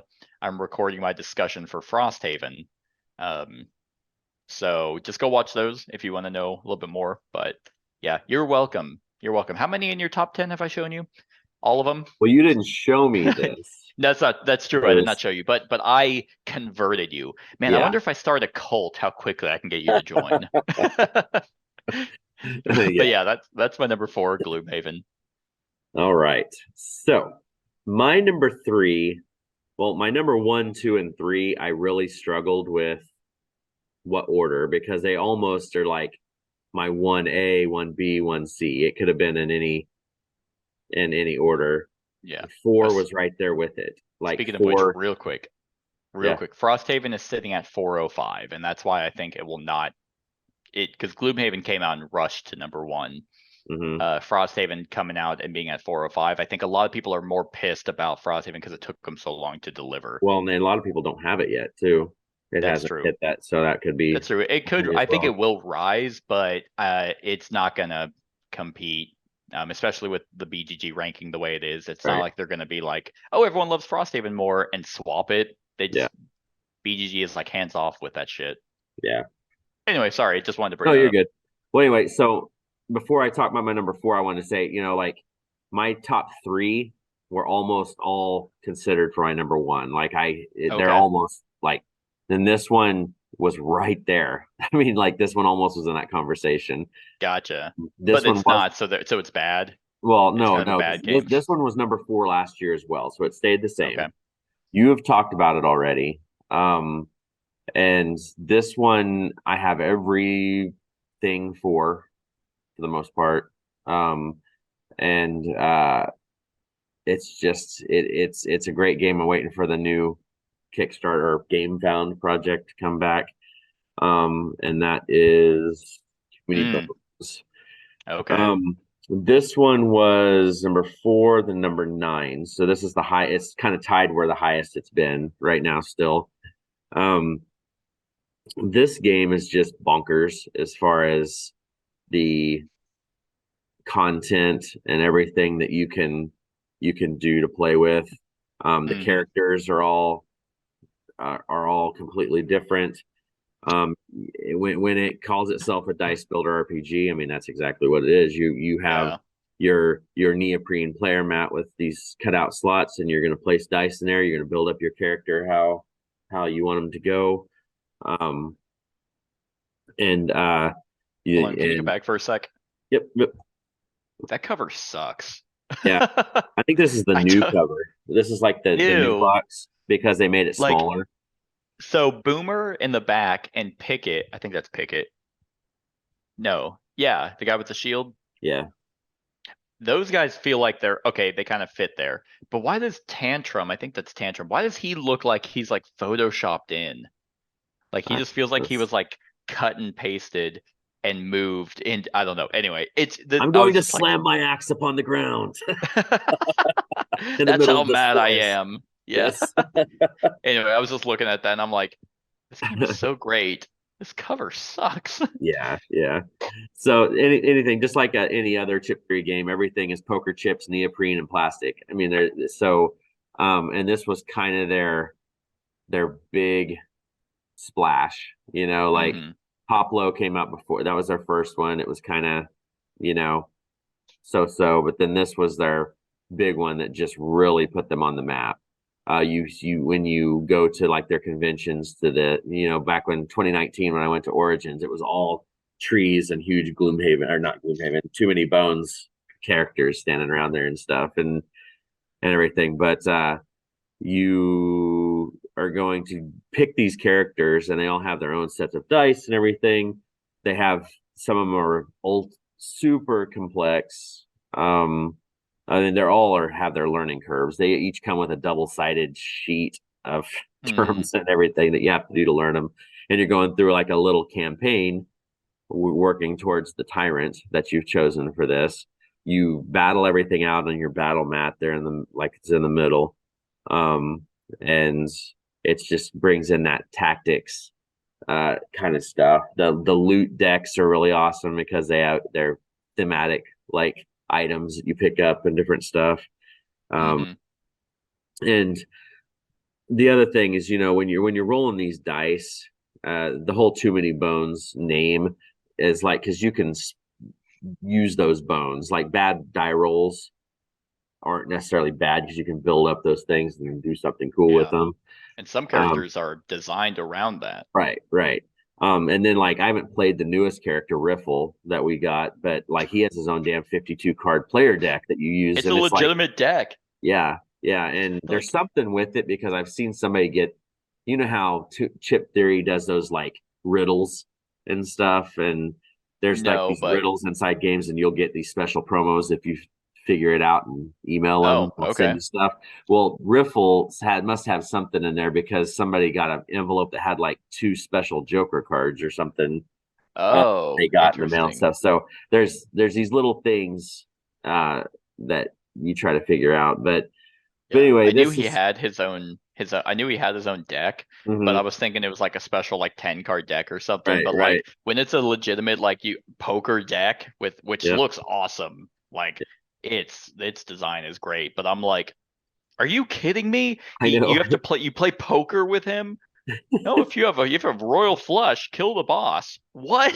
Yep. And then the new Game Found project that's coming, the Unbreakable, is supposed to be their last, and Yeah, it adds some really cool. I really want to play Carcass. That one's the one that intrigues me the most because when you kill something, you can actually use something yeah. from their dead body to create other stuff and use them for. It's just like bonkers. But anyway, You're just so wearing their face and you're like, yeah, something. ooh. Yeah. It's like, So man, why'd we bring him? He's fucking weird. Don't my worry, Pickett. If you die, I might add you to my collection. Yes, my preferred way to play this solo is with 2 characters. So this is would kind of be the setup I would use, um, just so I could have options with Yeah, the 2 different characters. it is ideal, just because there are some characters who are heavy support Like and kind of patches. Patches is a good support for. Patches is good support, but there's one I can't remember. She's like the rogue Nugget, I think is her name. She Yes, is trash solo, I yeah, think. yeah. So there's so much replayability with this because there's so many Hmm. tyrants. There's so many different deals. Um, and the Unbreakable is going to add more cool stuff. They're done with this game, but then the new project they're getting ready to start March 14th is the Elder Scrolls. And apparently, Okay. from what I've been hearing, is almost like it uses the Too Many Bones battle system and all that stuff. It's almost like Okay. it's almost like Too Many Bones 2.0, but it's going to be in the Elder Elder Scrolls Scroll. world. So Cool. it has me pretty intrigued for that as well. Cool. I'm very Um, excited for that one because it's not Skyrim. right, It's actually right. Elder Scrolls, which there is more lore than just Skyrim. Yeah. So anyway, I mean, I could talk about this game for quite a while, but Yeah. this one's will always probably be a top 10 for me just because it's an outstanding solo experience and you get a lot of theme out of it as well. Nice. Yeah. No, this one's great. I love it.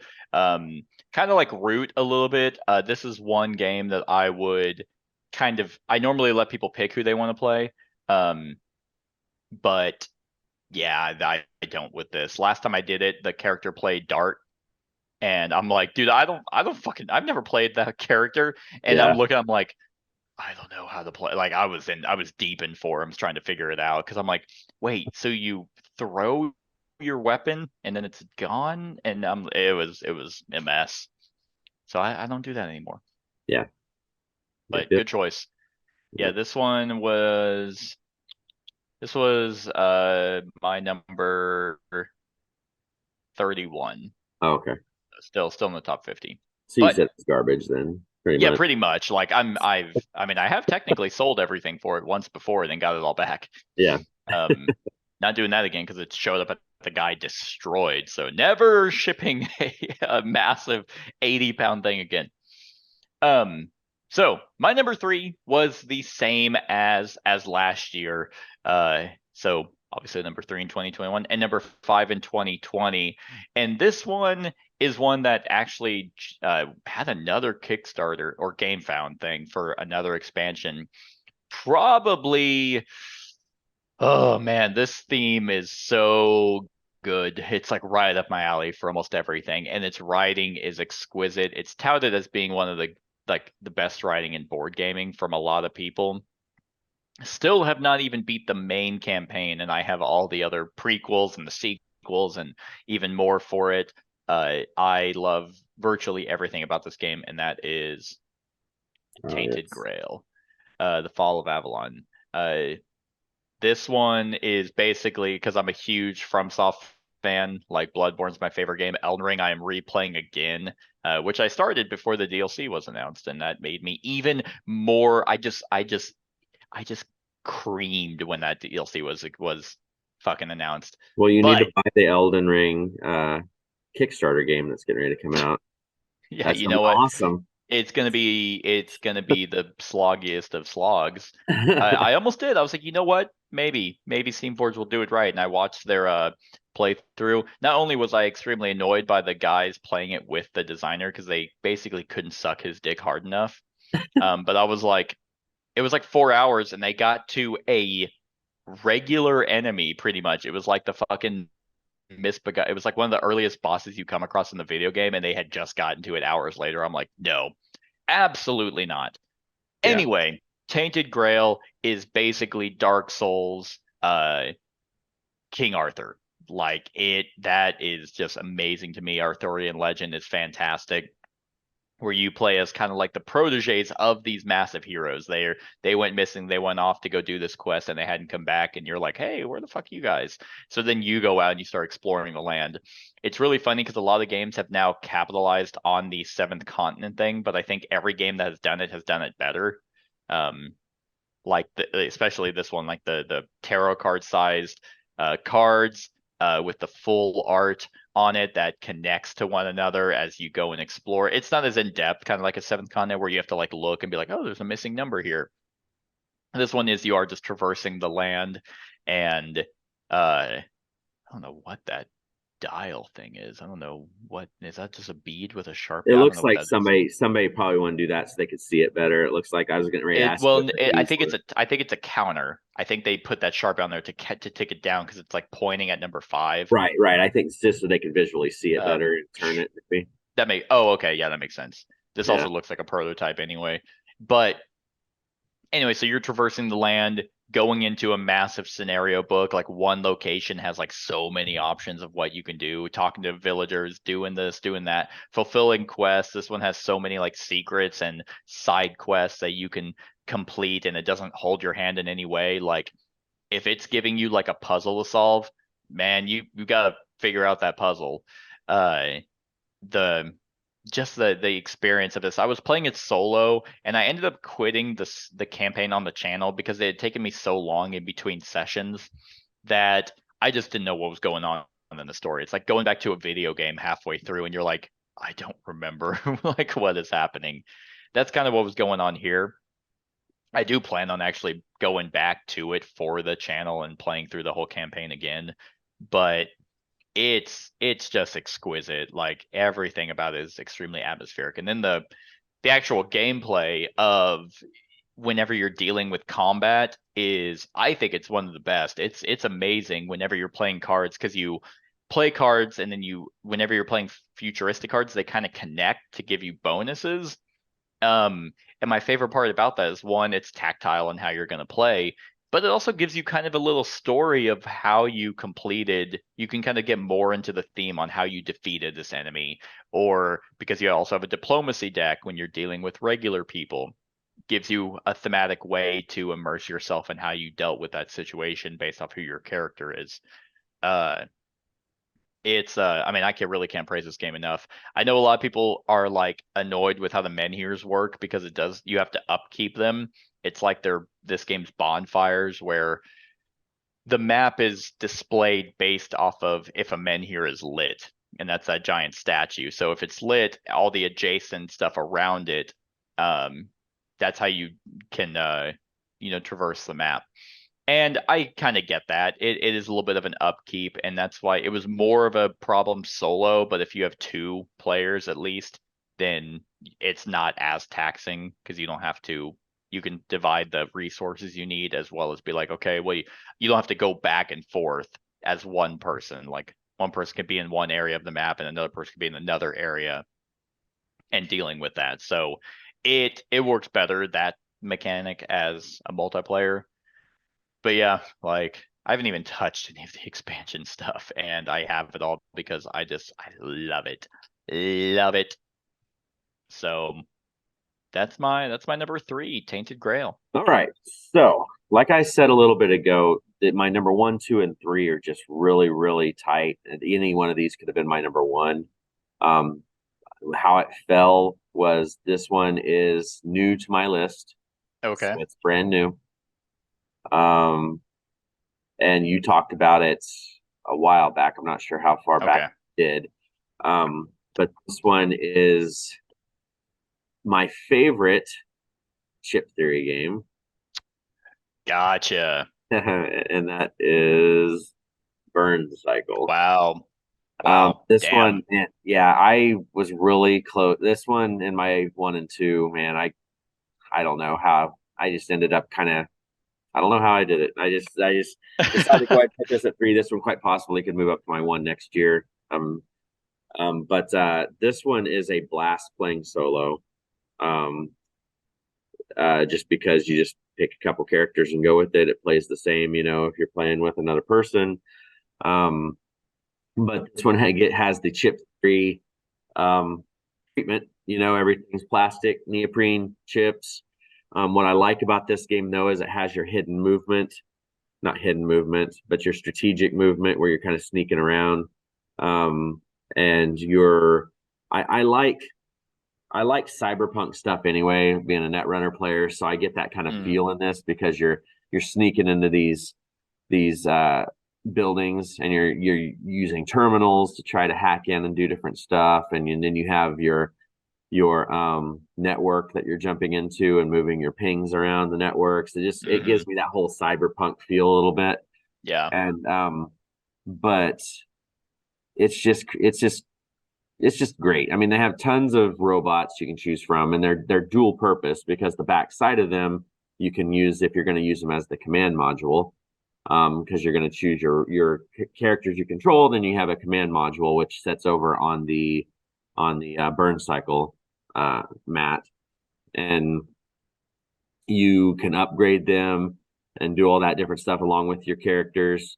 The burn cycle is your most important part of the game, obviously, that's why they called it that you're going to have these chips laid out, and then when you take an action, you can take whatever actions you want, but if you take an action matching the color of the chip that's the bead is under, then you can do an optimized version of that action, which is just a stronger, better version of it. And then you have to degrade one of them at the end of each round. So eventually you're going to have to reset the burn cycle, which does all these different things. This is one of those games that attacking is not really your first option. It's kind of by necessity if you get cornered. But so you're sneaking around. Your noise is a factor. You also have. It kind of does that. They have a really good system on how the enemies detect you. Like where you have like that extra chip where it's supposed to. It reminds me of like Assassin's Creed when you're like sneaking and it's like your hologram where it's like your last known location. I think they Yep. do that really well here. Yeah, that's what I was gonna say too. Is like if you have an enemy in the hallway that sees you and you kind of run through and then dive into a room, you put that chip there because they're like, okay, that's the last place we saw him, so they're gonna start moving that Hmm. way. So you can use that to your advantage too and lure them away True. from stuff. I mean, there's just so much with this game, and there's a lot of bosses. There's a lot of characters to choose from. If you went in and got the metal mechs, those are awesome as well because it adds a little bit of 3D stuff to the board. It Yeah. makes the bad guys more menacing. And then this new project that should be delivering here probably in the next couple months adds more stuff.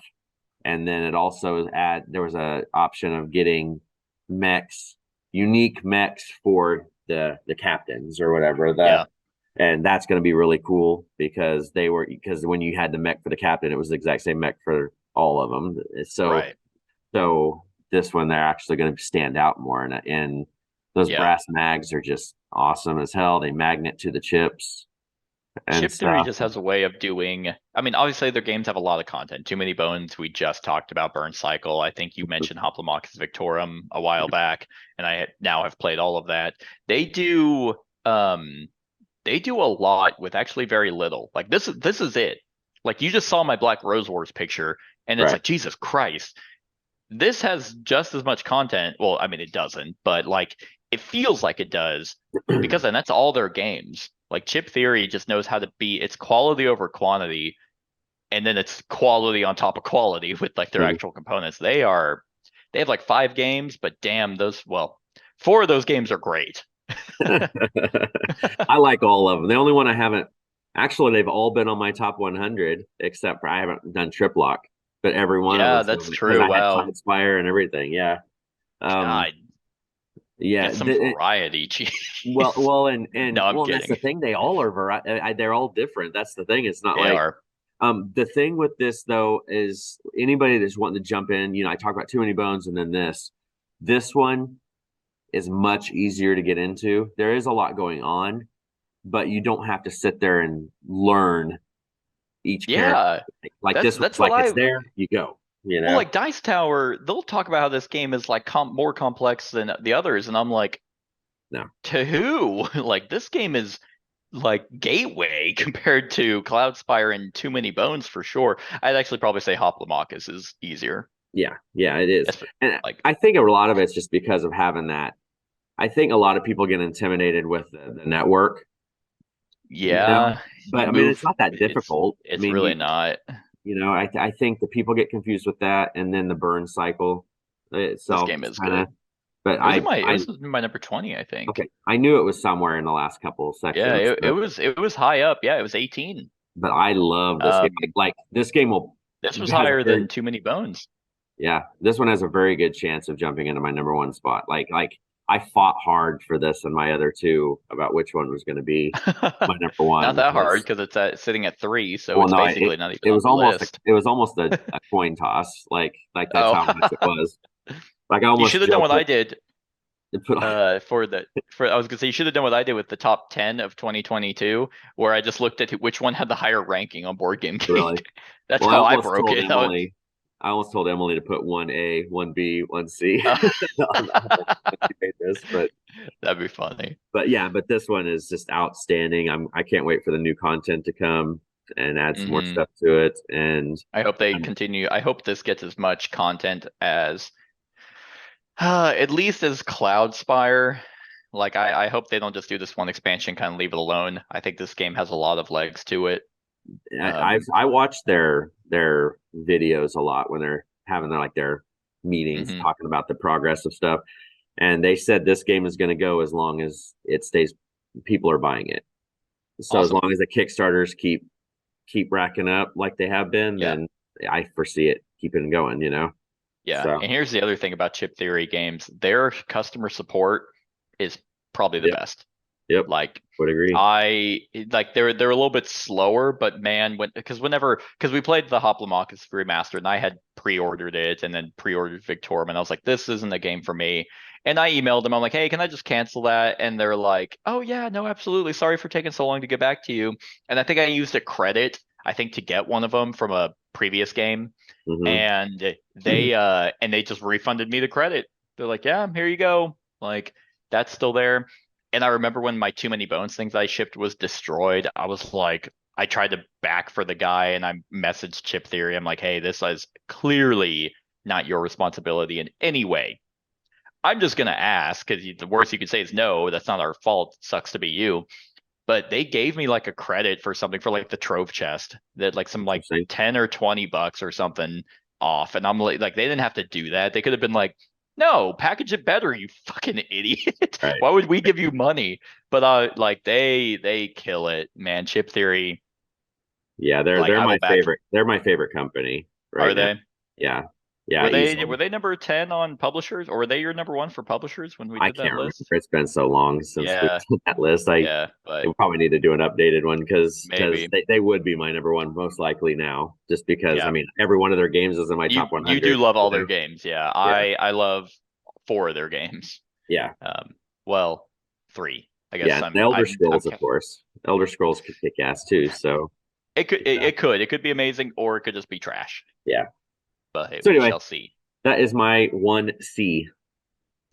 All right.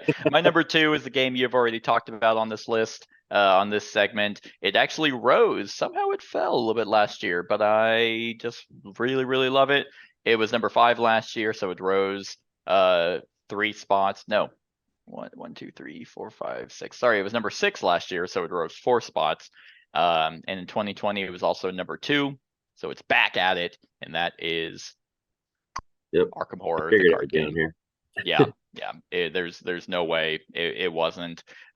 Everything about this game I love. Like, I have zero complaints, honestly. I love the deck construction. Well, potentially deck construction. It could be deck building. What I do, because it's a campaign, is I just do the precons. Like, Right. look for their deck, and I'm like, well, this is who they are right now. And then as you level up, that's where you start deck constructing. And I think that is so much fun. Characters play radically different with their staples of who they are. The story, the writing is great. The movement on the map is great. How they creatively make these scenarios is awesome. It's extremely atmospheric, very challenging to win. I love the branching paths of like, okay, well, if you did this, then you're going to go to this section in the story, and then so that just gives it some replayability. Hell, even technically, the first box, the Night of the Zealot box, has different endings. Like, each campaign box is its own isolated thing. I have technically played it to where between Night of the Zealot, I took those same characters and moved them into the next one without like resetting anything. Right. You can't do that. Nope, You nope, cannot. nope. Nope, because you become traumatized too much. By the end of it, my police officer was basically like he was a wicked alcoholic, because that was the only way I could get. I was like one sanity away from being completely insane, and I was Mhm. like, okay, let's start this scenario. You go off. I'm gonna sit here and down whiskey so I can so I can handle this. It was a bunch of prep, so you can't do that. And at first I kind of was like, oh, that sucks. Like, I'd like the characters to grow, but that's not a complaint for me anymore, because there's so many different characters that you can play as that Well, it's kind of like, yeah. And go each ahead. campaign takes place in different parts. So True. it's like this is season 1 of a TV show. Now we're gonna move over to this character and see what they're doing with their stuff, you know? That's true. Yeah, Exactly. it's kind of neat.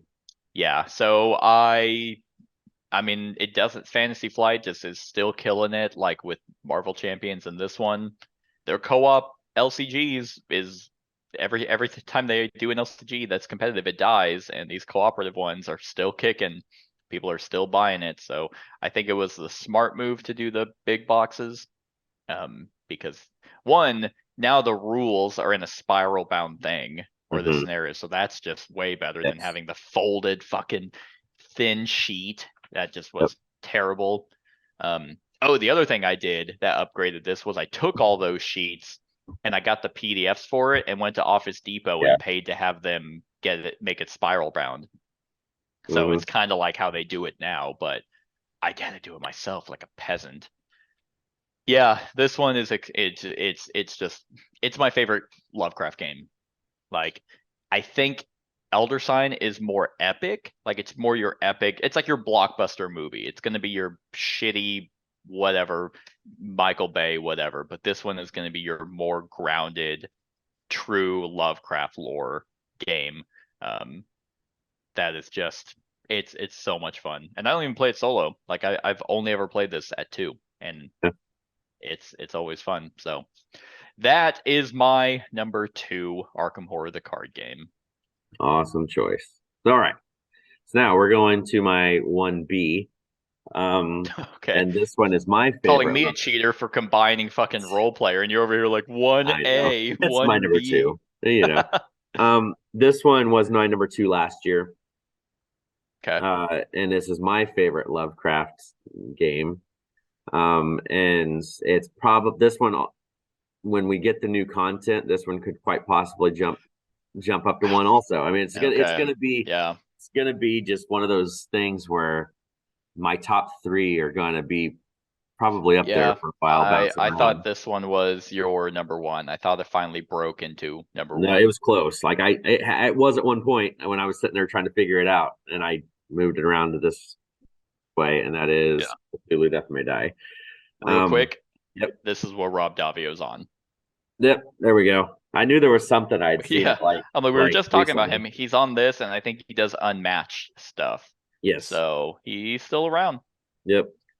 So yeah, this game is just bonkers. I didn't do the first Kickstarter because I was like, I'm not going to do this Kickstarter. I'm not a big Cthulhu person. Yeah. Then I bought the retail copies when I was in St. Louis at one point and started playing it. I was like, holy shit, this game. like the only complaint I have is that the tiles are too small. Other than that, it's like, which they didn't fix in season 3. I was so upset. I was hoping for a map pack, or tile pack. You pick an episode and you pick a god and you shuffle that shit together, and that makes your game. I mean, and there's so much replayability with this game, because if you have the core box, you have season 2, you have Unspeakable box, which I was glad they made available for people that didn't have it. And then you got your season 3, and I know you did this too, but I went on ahead and got the big ass Cthulhu scenario. And I got the special edition with the little butthole. It's like, wait, what? Oh, I missed that. Damn it, I'm missing out. I don't get the butthole version. Yeah, you kind of do an Ant-Man thing and you crawl up in there. But a puppet. Yeah. but yeah, this game is just outstanding. Like the way that they came up with that idea of you want to become insane. Yeah. You know, I mean, it's a balance, because you don't want to go insane too fast, because then you're going to lose when it gets to the end of that track. But you need to go insane so you can unlock abilities to become just god mode. Do you lose if one person goes insane? No, they're just out, right? Your character's out. Okay. That's what I was meaning. I mean, I see. I'm like, oh shit, I've been playing that wrong. No. But so you want to go insane to get god mode going, pretty much. Yeah. But then you know, we have to push that envelope a little bit and try to time it, because you're constantly dealing with shit all the time, and then eventually the god is going to come out, and if you haven't disrupted the ritual, you can't damage the god until that ritual's disrupted.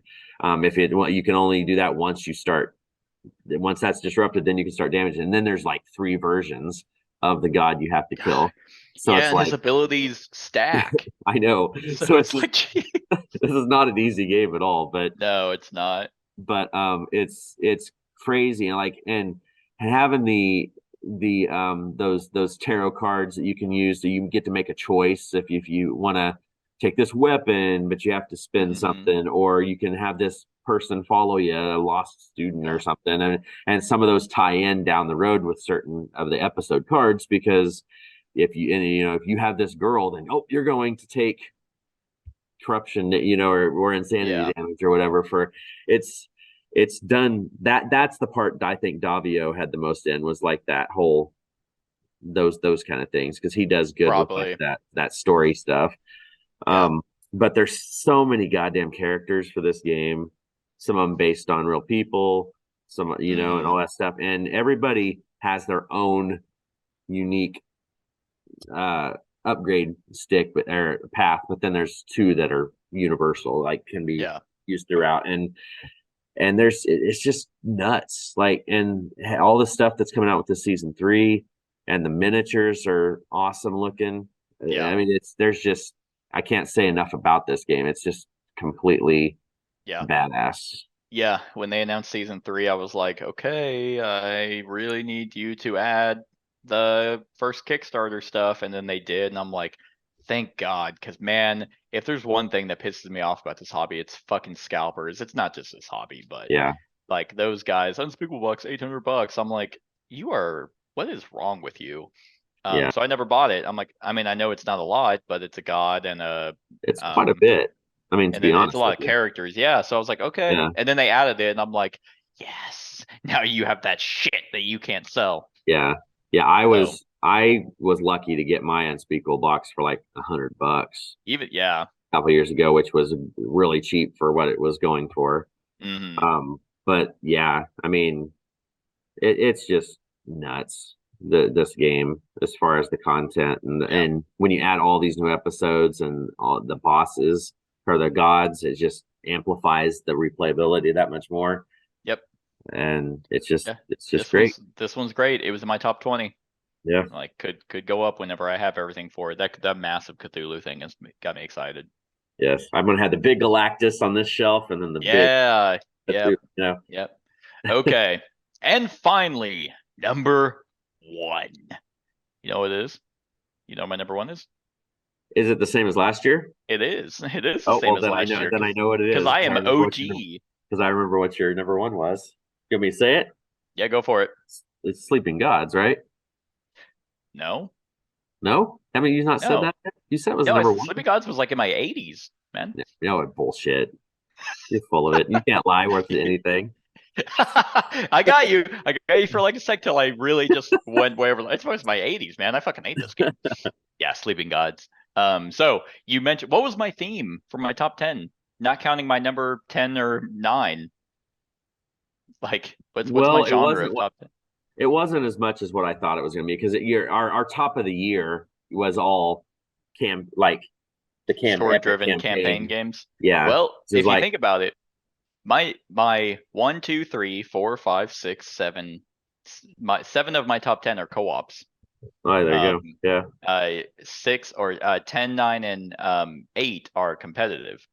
But like Sleeping Gods, story-driven campaign, Arkham Horror, story-driven campaign, Tainted Grail, story-driven campaign, Gloomhaven, story-driven campaign, Return to Dark Tower, it's not a campaign, but it's still cooperative storytelling, and Deep Madness technically can be a campaign. So yeah, like I come from a video game background. I don't do a lot of multiplayer video games. I love, like, my favorite video game overall is technically The Legend of Zelda. That's just what I grew up with. I love that kind of, just that good guy triumphs and heroic feeling. But then Bloodborne is also technically my modern number 1 video game. That's just what I come from. I've been in the hobby for 7 or 8 years now, and I will just always gravitate towards a storytelling game. It's because, like, if I'm playing a Euro game, I'm not necessarily distracted from the horrors of the real world, but when I'm playing a storytelling game, I am. And Sleeping Gods just, oh my God, it did everything right. Like Ryan Laukett's magnum opus. We talked about how Now or Never was kind of like how Above and Below and Near and Far, they kind of took everything and put it in Now or Never. Sleeping Gods is kind of like, it's like its own offshoot thing, but it's like you felt like this was years in the making. All the other campaign games I mentioned are still kind of railroaded. Like, you don't have like a true sandbox game. A lot of people say, oh, this game is a sandbox. I'm like, you keep saying that, but I don't think you know what that means. Like, a sandbox game is like where you are dropped into the game and can literally do whatever you want. Sleeping Gods is that. Like, there is no direction. There is no, I mean, your main story is given to you in like the tutorial. You're trying to get out, and you discover the world and experience the world depending on which direction you shoot for, it is amazing. And then you have a resource management, you have items you get, you have these characters that are their own characters. They're not super fleshed out characters. They have their, kind of like title. Hey, this is the Christian guy.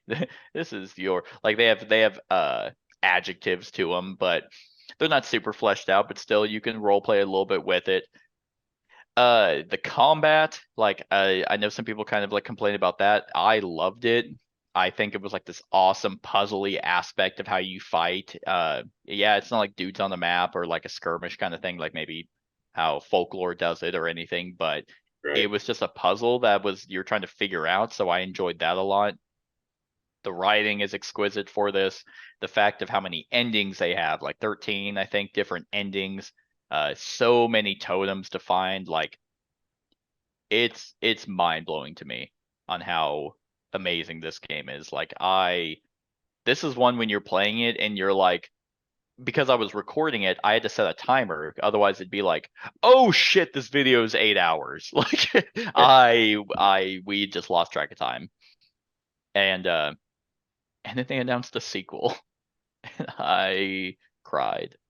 Like, Distant Skies. Like, I haven't looked too much into it. What I have, because I like to be hands off, because I've burned myself in the past by really getting into something, and then nothing surprises you when you play it. So all I know from the second one is I know they're doing a little bit more in terms of, like, there's like a camp phase. There's like a little bit more steps. It's a little bit more gamery, and the characters are more fleshed out. So if like any complaints I might have had, which I don't have any with this, is like, okay, well, now characters matter, and now you have like camp phase and you have this other stuff. So, but it's still the open world sandbox thing. Yeah. And then they're doing foreteller. Yep. For the reading. So that exhaustion of reading is now alleviated whenever Was the foreteller going to go back towards Sleeping Gods too? Yep. Okay. Yep. Because and that's kind of one of the reasons. I'm still in Shrink. Is it? Yeah, I haven't opened it yet. It is a lot of reading, and if you're playing with multiple people, then yeah, there's just one person, which I don't mind. Like, I mean, feel like I'm kind of a natural storyteller. I tend to be a little bit more animated than most of the people I game with. So I try to do different voices, but I have a deeper male voice. I can only do so many. Like, I'm not a voice actor. So, and I eventually, by the end of it, I'm like, my throat is fucked up. But yeah, it's I absolutely love this game, and it was a no-brainer. This year, it wasn't even close of being like, oh well, maybe is Arkham Horror going to beat it? Is Tainted Grail? It was like, nah, Sleeping God still beats him. Yeah. So that is my number one, and because they're making an expansion, I cannot see this leaving number one for a while. Right. And I wonder if they're going to combine them. I don't know if Distant Skies, it's like its own separate thing, or if you can like kind of like maybe I don't know, but maybe if you can combine them as campaigns, who knows? But yeah, all right. That's my favorite game of all time. Perfect. I'll play it eventually. All right. You probably know my number one then, right? It'd have to be Marvel Champions, I think. Yeah, it is. Okay. Yeah. I'm like, I was like, has he said it? Because this one wasn't your number one. It was number one last year. Was it? Oh, okay. Yeah, my number one and number two stayed the same. Gotcha. So what were your new ones? I thought you said you had two new ones to the list. My new ones was Ark Nova coming in at 8. And okay. Burn Cycle at 3. Burn Cycle. Okay. Yeah. Yep. So yeah, this one hung in at my number one. I don't think it's going to stay there next year. Just because of the other stuff that is coming out. I think, this is always going to be probably a top 10, because solo wise, being a solo player, this game is there. I mean, like, it's awesome solo. They keep coming out with stuff. I get more theme though, like out of like my Burn Cycle and my Death May Die, so that's why I think eventually with more content those are going to bump up. But 100%. Who knows? But this one, we've played tons of games of this, and we've done rankings and everything, and this one just keeps going. They've done a good job of creating their characters, because there isn't right off the top of my head, there really isn't any bad characters. I mean, there's some that aren't as fun, with certain things, and Hawkeye with his stuff and everything, but like Yeah. they're still good, especially if you Mhm. use them like we They're talked about this. situational, I think. Right, right. We talked Yeah. about this with Too Many Bones. Having that, there's several support characters, that if you pick a support to go with a good strong character, they kind of work together. Um, Yeah. now the main villains that those get pretty dicey. There's some assholes to play against. Like Yeah. I've still never beaten Ronan, and of course I haven't tried either. Like I tried several times when I was playing through that box, and I was like, "Fuck this guy! I'm never touching him again." Yeah. So Yeah. I haven't touched the X-Men stuff yet. That box. That one and the Um, Sinister Six I haven't played. yeah, so we're pretty much done with the Thanos one. I Yeah, we're there one away. way, yeah, but yeah, this one just keeps coming out with cool stuff. What we talked about just a little bit ago, and you talked about it, using the dice is an awesome addition to this game because then you can So just simple. flip them out there and Wow. go. Yeah. It's more visual, so you're not sitting there. Oh, I need to change this 5 token to a 3, Yeah, and all this God, I stuff. don't know And why I didn't think of use. No one's even been like, "Hey, you should use dice." well, and Just I've dumb, used dice apparently. since I bought the game, so I probably should have Ah, brought you well, thanks for nothing. because Watching I've me always fiddle with those fucking tokens, you're like, well "What an idiot! He could use well, dice." and I think the reason because I did that because that's what I did with Netrunner. Like with Netrunner, they Oh, everybody competitively you just use dice, so that's yeah, why I automatically went to it. But yeah, this one's just top notch. I hope they keep just rolling with it. yeah. I couldn't really even guess what their next genre like theme would be. But Fantastic. I mean, they have it's Marvel. They have yeah, literally everyone. They could yeah, eventually start being like, "Oh, in this comic, this villain was a hero." yeah, You know? because Fantastic Four, they're getting ready to do a new movie of that down the road, so I could see that Yeah. happening. They could do a Quantum Mania one, even though they They already could have, do even though they zombies. already, yeah. Like, I mean, just yeah, follow what Marvel zombies Simon's would be doing. cool. Yeah, they could just follow what Simon's doing with Marvel United and just be like, okay, we're doing that for Champions. Yeah, yeah. So, I So mean, Fantasy Flight with Arkham Horror, Lord of the Rings, and this one, they're throwing money away if they just stop. I yeah, don't see them stopping anytime soon.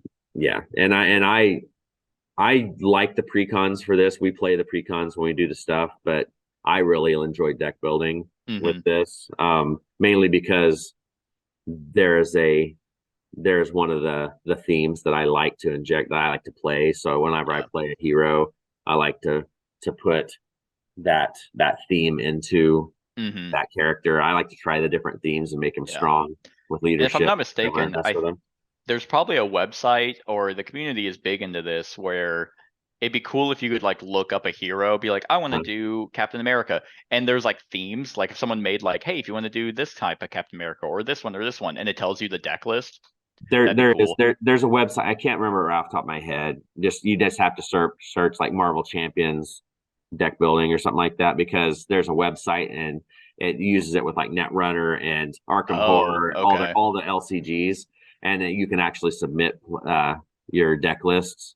And Cool. so a lot of people use that with Netrunner. Like if you wanted to find a deck list, and you can do that, and it gives you Neat. ideas. If you want a leadership Captain America, then try this out, and it'll tell you what cards to put in your deck, or Cool. so you don't have to physically like lay all the cards out and be like, And be like, oh, let me try and hope it right, works. right. Yeah, that's Let other always people a do the work. daunting task.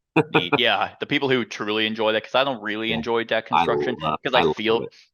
I enjoy it more in co-ops, but I feel so bad in competitive because if it sucks, then I'm like, that's all on me. I built a bad deck, and I don't like that feeling.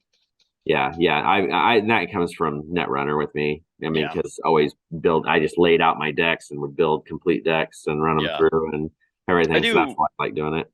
I do a pretty good job with constructing magic decks, but Hmm. that's a lot of trial and error, and that was whenever I was actually really into it. I so that's why I cared more, but I don't really care to do that in board games a whole lot. But yeah, Yep. this is a good one.